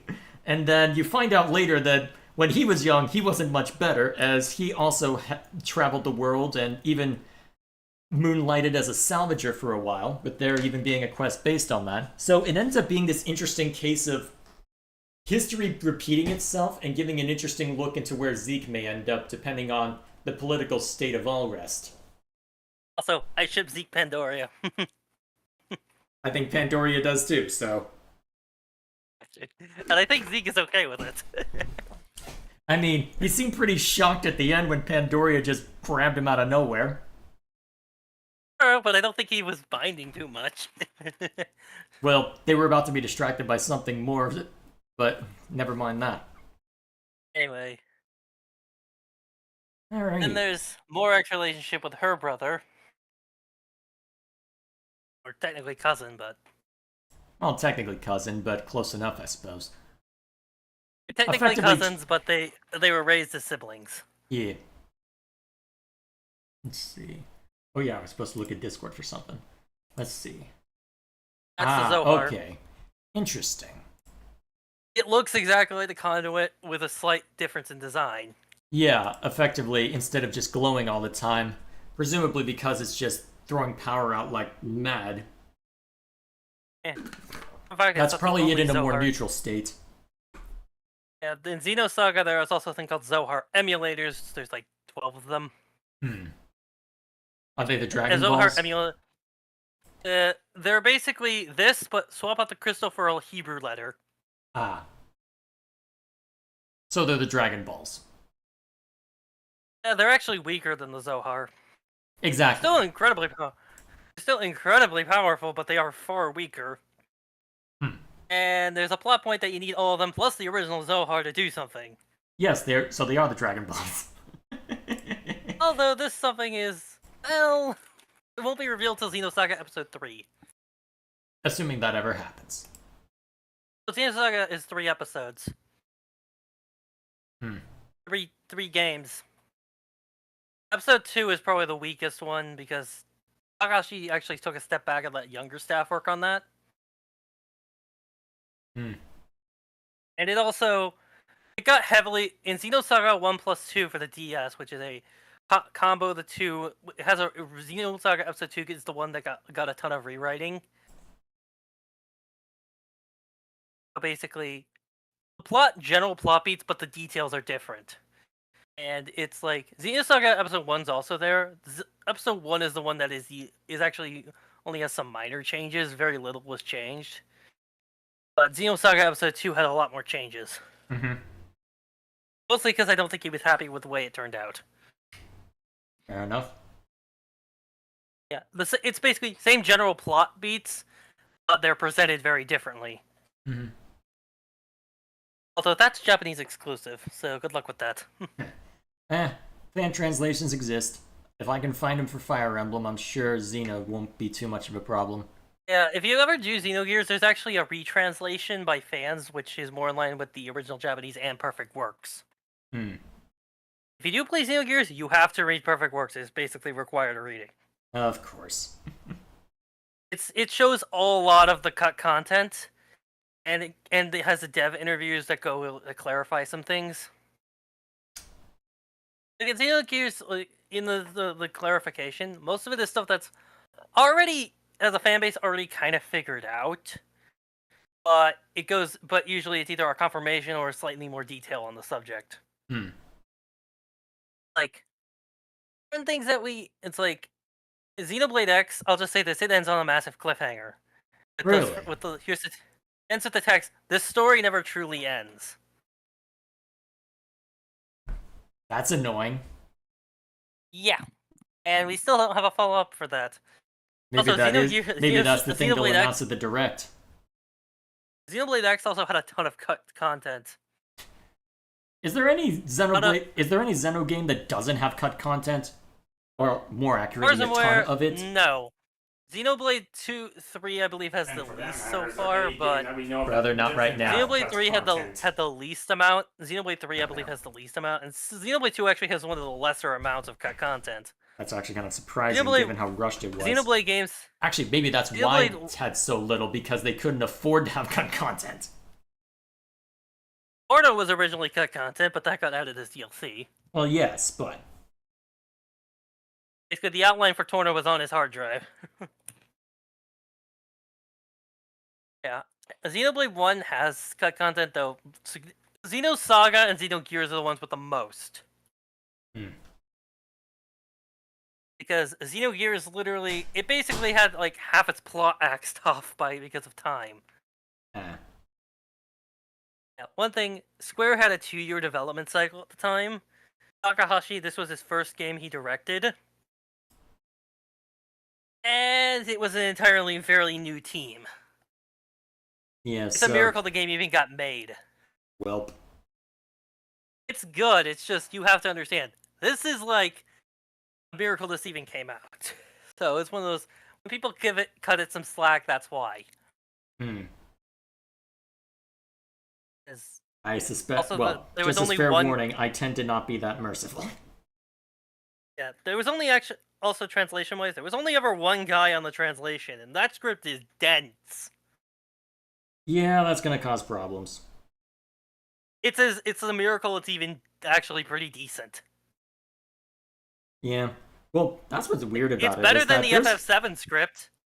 Well, that's what's weird about a lot of games, is that they tend to have, well, for whatever reason, a lot of the really good games that came out, especially in the early days, ended up having really messy development cycles. I remember there was all this talk about Diablo, which was which is a game I really like, and which was pivotal in action RPGs at the time. That had a very messy development cycle. One of the fun thing, Xenogears' original pitch was actually originally going to be was pitched as originally as a plot for FF7. Oh boy. It was rejected for being too dark for Final Fantasy. Too dark. And then they lead with Final Fantasy VII, where everyone you know except for Tifa and Barrett end up dead. Oh, are you familiar with stitching brains into robot bodies and being in constant pain? And the only way to get rid of that pain is to consume human flesh. Are you sure this isn't a sci-fi version of Berserk? Oh. It's a sci-fi version of a lot of the Old Testament. Okay, that's a bit... I press X to doubt on that one, but I know there's some crazy stuff in the Old Testament, but come on. Well, we do have a... Well, are you familiar with the concept of the demiurge? No. Look it up. Gnosticism. It's also referenced... Xenoblade 1 is very Gnostic. Gnosticism I am familiar with. Demiurge is a concept from Gnosticism. A false god of the material world that is opposed to the benign spiritual god.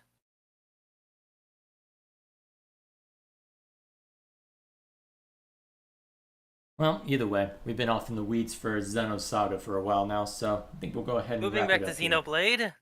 Well, if there's anything... Well, I think we're pretty much wrapped up here, because I think we probably could go on for a while, but my throat is dead, and I probably need to call it a night soon anyway. My throat isn't even close. Yeah, you weren't speaking for almost 2 hours straight. Would have been fine with that. You think that until you do it. I've done 4-hour stretches before, but those were not fun. I've done 5.5 hours for 3 houses, but that was not fun either. Oh god, that was such a late night. Ugh. Although I will say this, Cosmos, I love that her line to Shiba. Hmm? Oh. Cosmos' line at Shiba, the Cosmos, we find you most ravishing. Searching database.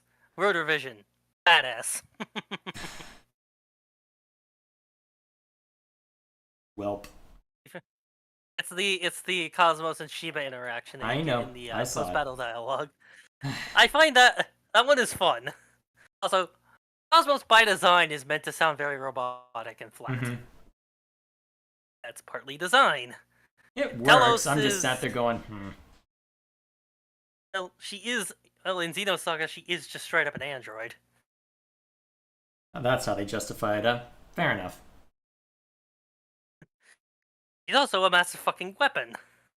As we saw. Or as we will see once I put that out. Now, let's just say she could fight off an entire squadron of starfighters Well, by herself. Welp. Need I mention the tummy laser? I've seen it. Yeah, that's actually in Xenosaga.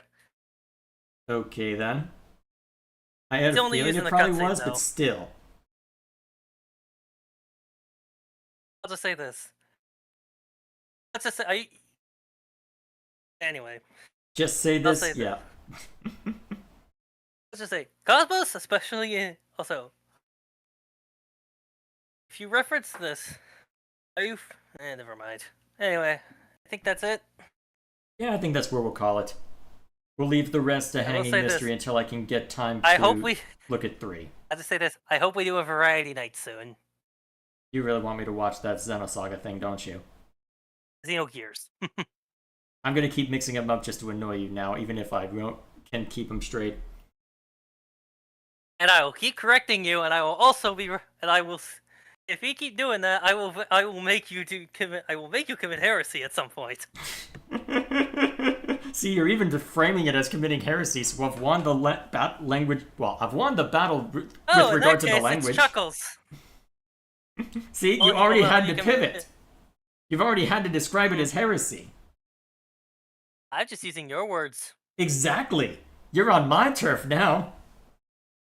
All right. That's extreme. Then I line. guess. Then I guess I'll have to make you watch 3 hours of Zeke. That's livable. At least, well, compared to what I'm having And to deal away. with for compared to what I'm having to deal with for Fire Emblem Engage, it'll be fine. How do Zeke you- can how is occasionally Zeke- be funny. Because at least with Zeke, he at least buys his own hype. Oh, there are people in everyone Engage who buy their own hype. That's the problem with one of them. At least with Zeke, at least he can kind of he at least has the moment of everyone else knows he's ridiculous. So they're just kind of whatever. People acknowledge that he's a weird, at least. Yes, I can at least take Like that one solace in scene. everybody else making fun of him. Yeah, Pyra sang with the name. She's like, that's kind of lame. Mm-hmm.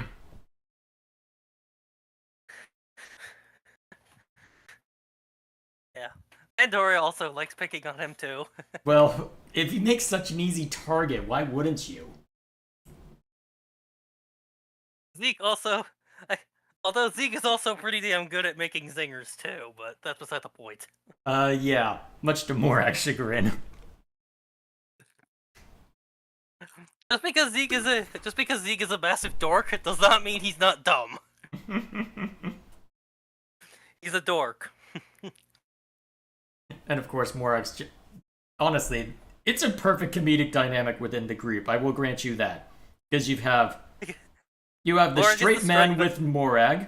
You've got the goof. You've got the goof with Zeke. You've got another goof with Tora. You've got the sassy one with Nia, and you've got the one who's just trying to get along with Rex. And it's glorious. Maybe you should try wearing some heels, Morag. Maybe you should die in a fire, Zeke. Oh, she says it like, perhaps you should die in a fire, Zeke. Yeah, okay. She says it in a very Still. calm tone. She says it in a very calm tone. Yes, I'm aware. And Tora is... What are your Tora. thoughts on him? Is he cringe? That face that Pyra makes when pressing X to doubt about the inclinations in the outfit and the temperament, that face He's like, forever. He's like, I know this, but I'm just not going to acknowledge it and move on. Yeah, that neutral, I know, just that neutral Lego minifigure looking face. I know what you did, and I know what you've been doing, but I'm just going to pretend I didn't hear anything. I know what you're actually thinking. Yeah, I don't believe you for one dang second. Even if this was your father's doing, the apple doesn't fall far from the tree, apparently. Or the grandfather's also pretty similar. I mean, we've seen Nopon. They're weird. Heck, Banna has a pair Their of dialogue is dancers because they want flanking people him. to take them less. Their dialogue is to make them seem less, so people take them less serious, so they can get the jump on them. I don't know what to make of that plot point, because one, how do you justify that for Xenoblade 1's world? Two, Xenoblade 1, not 1, and 2 are that's similar, but they aren't simultaneously exactly really the funny, same. but kind of lame. Yeah, in my opinion, the reason why they appeared in both is coincidence. There's a lot of coincidences like that if you think about how animals ended up evolving, though I guess there's more of a direct hand when it comes to Zanza in the Bionis. Zanza created still. off what he... Zanza created probably off what he... Well, he doesn't fully remember his past, but he probably has some subconscious memories. Although curious that it ended up looking similar to the life on All Rest. That's the weird thing. The fact that there are Armus and Nopon and whatnot.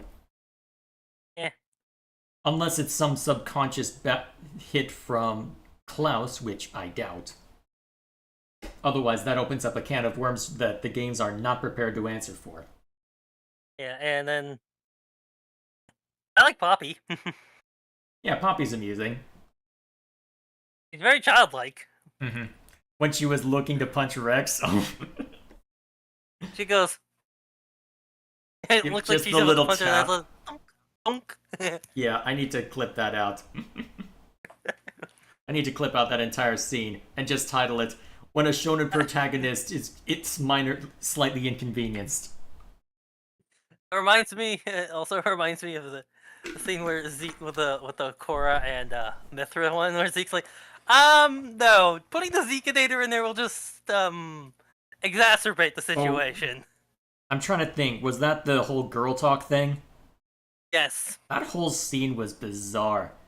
I went into that thinking, okay, it's not just going to be talking the whole time. I'm going to get a break from my voice eventually, right? 40 minutes later, it's finally over. Nope. And they have to do the Especially since I had almost everyone. I think there was only one character I missed. I think Bale was the only one who wasn't hit in that conversation. And then there's that whole... And then there's the whole... and The- then there's just the whole why? dance of shame. The Yes. dance of shame. Where you realize, yeah, this is a this is a European localization. No one says this is the pits with an American accent. Yeah. I do love how they... One thing I do like about the British dub is that it allows for, well, the characters to be more varied in their speech than the traditional US dub. It depends on where in the country you're looking, though. True. But you at least get some new voice actors. Yeah, I mean, we broadly speaking use American, but depending on where you grow up, that can vary wildly between New York, country, Valley Girl. Yeah, Dahlia speaks in a very country-ish accent. Yeah. Dahlia's design. A lot of people don't like it. Yes. I understand why. Yeah, what's the joke? Dahlia, the blade that was designed with one hand. But she was... But the artist that drew her was a woman? Did I stutter? Exactly. Did I stutter? My favorite line. Praxis and Theory were interesting. Yeah.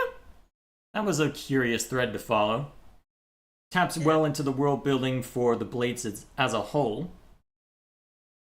Ended up This being a is curious back kind and of forth. depressing. Yeah, but, well, that's how things end up. Dumplings. What A are they, bit- dumplings?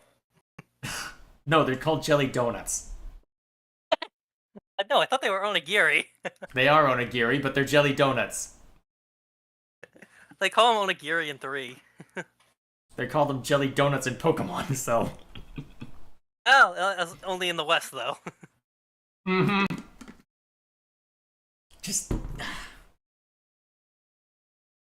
And then... What are your thoughts on the... Have you seen the costumes yet? I did a costume showcase as part of the final session I did on it. You will see it in a year or two. Yeah. I'll say this. Surfinator Zeke. I like how he has a tie.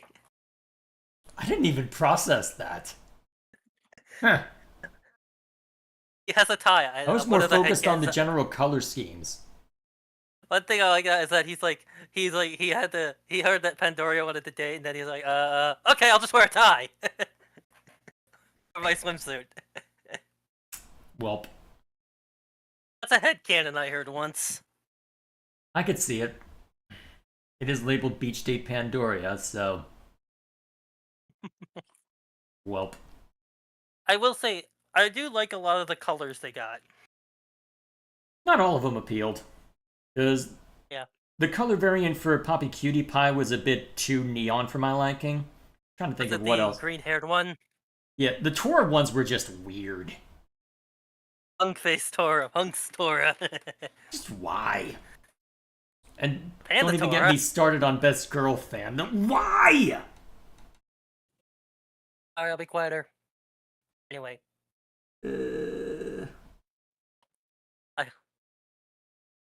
A lot of people actually like the outfit that they put the Pyra, the one that has the hood. What, the Sky disguised Pyra? one? Yeah, I could see that. Yeah. They probably just like it because then Pyra has cat ears. You can also, I also like that you can one thing, like Zeke's swimsuit along with Nia's are actually locked until you get to the point where they reveal that in the story. Wait, really? Yeah, unless you're on New Game Plus. Huh. Okay. New Game Plus, they're I was unlocked from wondering the about start. that because I'm thinking, if I just wanted to try Able and to- blaze through these, bear in mind, you probably to- wouldn't be able to get through most. Well, actually, if you brute force them, you probably could get to both of them before Spirit Crucible, but still. You can't buy them till after Spirit Crucible unless you're on New Game Plus. Huh. Okay. That New eliminates Game a Plus criticism I had. Nice. And on New Game Plus, it's the exception because, well, you've probably already seen this. If you're on New Yeah. Game Plus. Uh-huh. So at that point, it doesn't really matter. Yeah.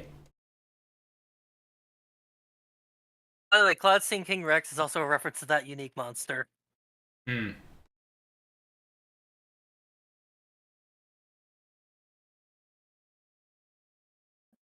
I think the one with Poppy with the green hair is actually a Xenogears reference to a character in Emeralda. She has emerald green hair. That was It's just Ant-Skin. distracting. It's a reference to a character in another game. Like how Zeke's Ember Cake Zeke is a reference to Bart. from There's Xenogears. always another reference. Oh, trust me, there's tons of references in this. I'm sure I will see all of them in time. It's at some point between now Cosmos, and the death of the universe. the girl Cosmos is a reference to Shion Izuki from Xeno's Saga. Hmm. Oh, much younger, but Even Shion that is one's the a main reference? character of Xeno's. Yeah, her Blade Quest is sort of a reference to Xeno's Saga. Of course. Hey, Xeno, a lot of them, like, Anise is very much looks a lot like a young. Let me pull up Izuki. Also, this is the thing. You know, Cosmos is the guy who did Cosmos, Shulk, Elma's, and Fiora's design. He had this issue for a while where his designs, they look good in 2D art, did not exactly translate well into 3D. This is like, it wasn't until like the Xeno Saga, like here. Wait, hold on.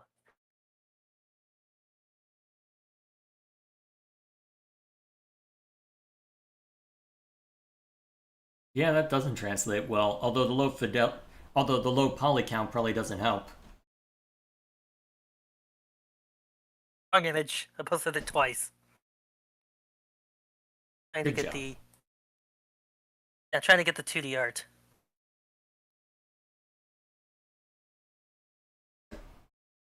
Yeah, it's especially with a lot of his older art, it does not exactly translate well to 3D. Mostly, it's like it looks good in 2D images. The art in 2D looks good. Here's the 2D version. Yeah.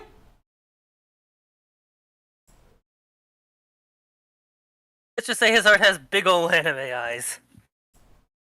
They're much bigger than the average. Well, it's not even that. You can get a more well, I mean, to be fair, that's a full body shot as well, because you can get a more dynamic pose with the pose and the hair as a result. This is just a straight up screenshot. That's a Exactly. screenshot. Well, by Xenosaga 3, the models look like... Well, it's still not the worst. Let me just pull up the Xenosaga 2. That went for a more realistic look. Well, it's not PS1 graphics, I don't think. We went from that to that. And then eventually to... Yeah, this is a small... Actually, here's a better one. Eventually to this.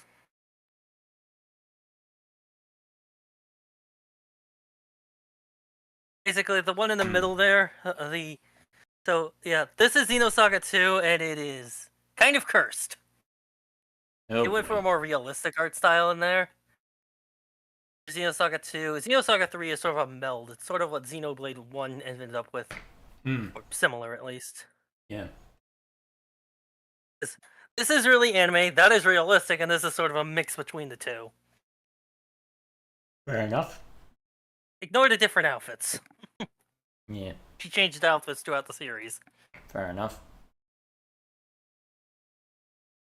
Either way, so let's see. Wow, I've already been here for 3 hours, so I think I'll call it here then. Alright. All I right. want to do this again sometime.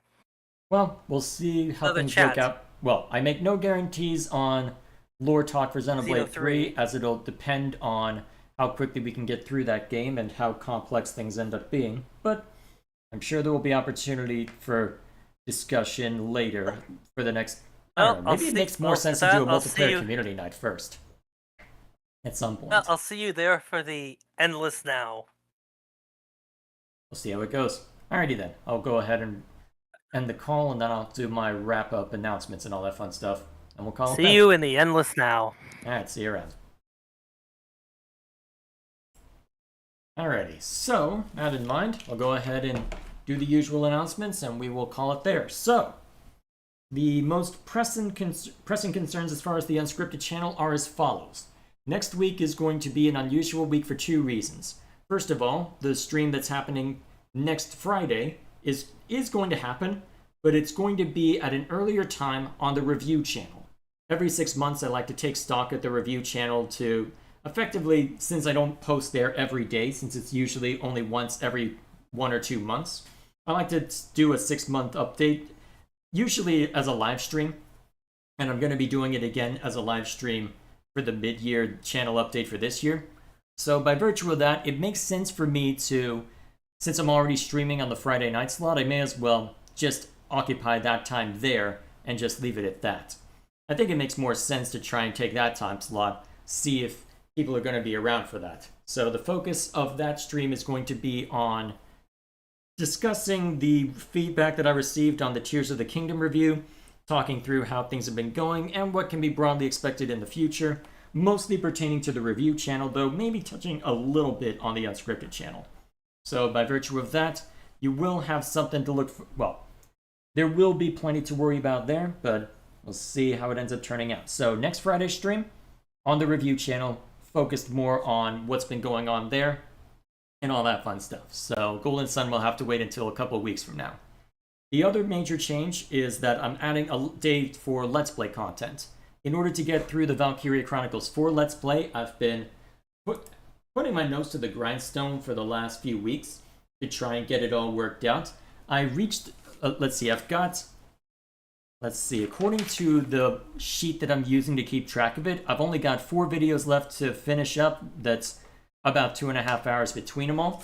So, as a result, I should have most of the editing work done at some point next week, and as a result, I feel comfortable doubling up the number of days for the Valkyria Chronicles 4 Let's Play, which will conclude at some point mid-October. In order to make that happen, I'm going to add Tuesday as a Let's Play slot, and will not be changing around the dates of any other nonsense I'm working on or planning to live stream. Once that I'm finished with Valkyria Chronicles 4, I don't have a clear objective in mind for what I'm going to replace it with. I have an idea for what I'd like to do next, but I'm wondering if it makes sense to focus on that because, as I'll mention on the review channel stream next week, I'm putting more effort into Fire Emblem Engage right now, as I decided to shift my long-term project focus from Fire Emblem Warriors 3 Hopes, which I do want to talk about. I do want to spend time with that game and eventually go into more detail than is probably necessary on the plot, because I'm of the opinion that the story isn't great because of how it ends, but it's better than people are giving it credit for. So I want to try and examine it on that lens. Although I feel like the script itself needs some revisions because I had tried to go scene by scene for that, which worked great for Golden Wildfire and to some extent Scarlet Blaze because those were routes that were somewhat controversial, or at least when I was examining them, I had a lot to say on them because of either failures in cause and effect, or it just ended up proving to be a controversial story point or just an interesting one to discuss in general. For Azure Gleam, though, that's where the format fell apart because Azure Gleam is what people expected the Blue Lions route in Three Houses to be, but then in Three Houses, is this some kind of twisted joke happened, and suddenly here we are. The Blue Lions route in Three Hopes ended up being much more straightforward to where there's very few times, if any, where there's any moral ambiguity about who's in the right in that conflict. Hey, you invaded us. We're just gonna make sure that you can't do this to us again. Oh, you attacked us first. All right, let's take you down. Oh, you ended up in this horrible situation, but that's still gonna cause chaos on our border, so we gotta make sure that's good. There's very little nuance within Azure Gleam, for better or worse. So that sort of format, going scene by scene, ended up falling apart for that. So I'm thinking it might make. So I'm thinking of going back to the drawing board for my spoilers section, and potentially bundle it. And I think what makes the most sense then is expanding out the topics from the main story to just more the game in general. Spend more time with the characters as well, and use that as an excuse to cut away a lot of the fat and focus more on the overarching problems of what really works and what really doesn't work. So that's my thinking as of right now, but that will require me to go back to the drawing board for the Three Hopes spoiler section. And by virtue of that, it makes sense to me to just put that on the shelf and instead pick up Fire Emblem Engage and make that the thing I work on as of right now. So because of that, I'll be reiterating that in the review channel stream next week, but still, I don't have because I'm working more on Engage right now, that means I'm having to more actively play it, which means instead of going to Baldur's Gate 3 like I had hoped, or instead of opening up another Let's Play, I may end up just leaving the time being spent with Valkyria Chronicles 4 empty for a while, once that it's done again mid-October, so I'll have a few months to figure out, okay, what do I put out? But even if I do figure something out, even if I figure something out and start playing it by the end of October, I suspect that I'll likely just not post anything for a while, because I don't want another case like the Valkyria Chronicles 4 Let's Play, where it ends up being put on hiatus for long periods of time, to where I started that thing back in, 2019? Hang on, when did I start that up? When was the first one that went out? Because the review I made on it released back in 2021, if memory serves. That's how long I've been slowly chipping away at this. So if I go over to first one that released, January 11th, 2022.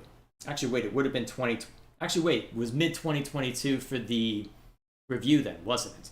Let me check my analytics real quick. But either way, it took way too damn long between when I started playing this, when I put the review out, and now for it to actually get done. And that was because it was a long game that that kept getting put on hiatus. So, in order to avoid that, the next thing I'm going to be replacing it with is going to be something smaller. I've got 3 options in mind that I think would work really well. It's just a matter of which one do I go with, and what do I want to make sure, well, and how much do I want to accomplish before I start publishing any of it? My current theory right now is that as long as, well, if I'm not picking out stuff that I'm desperate to play right now or feel that I have to play immediately in order to appease the YouTube algorithm, I feel that it's at a point where I can just say, all right, well, I'll just finish all the editing work for this, and then I'll set it to release weekly, and then I'll move on to working on the next Let's Play, and if there's a gap, there's a gap. That's my thinking as of right now. And I suppose time will tell as to how it ends up working out, but either way, all that to say, short version for how things are looking for the next week. Tomorrow, we'll still be doing our usual Saturday stream, picking Riven back up. Hopefully my voice will be in better shape once we start on that. I'm basically not going to be able to do any audio recording tomorrow morning because of how much I've thrashed my voice tonight, but to be fair, buys me more time to sort things out for Engage, as I've got a few things I need to fix up before I get too far along in audio recording for that. So, Saturday, we'll go back to Riven, continue playing that.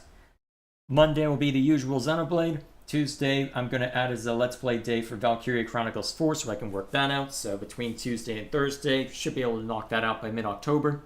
And then this Friday next week, I'm going to be going over to the review channel to do a mid-year channel update there. And then after that, we should be back to what will be a usual stream schedule for the next few months. I'm slowly whittling away at Golden Sun, seeing how long it takes for us to figure out what the hell we're doing in Riven, and hopefully it'll work out as such.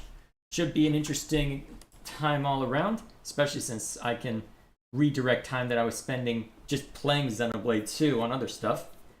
It was an interesting journey, but I'm glad to put it behind me, and at some point I'll need to figure out a script for it to at least get my thoughts in order. That'll be fun. I really need to figure out how I'm going to structure the review, more to the point, if I end up, because I've been sitting on the Xenoblade 1 script for a while now, and have been letting it get held up by other stuff. I'll figure it out at some point. Either way, that'll be all from me. So hopefully this was entertaining.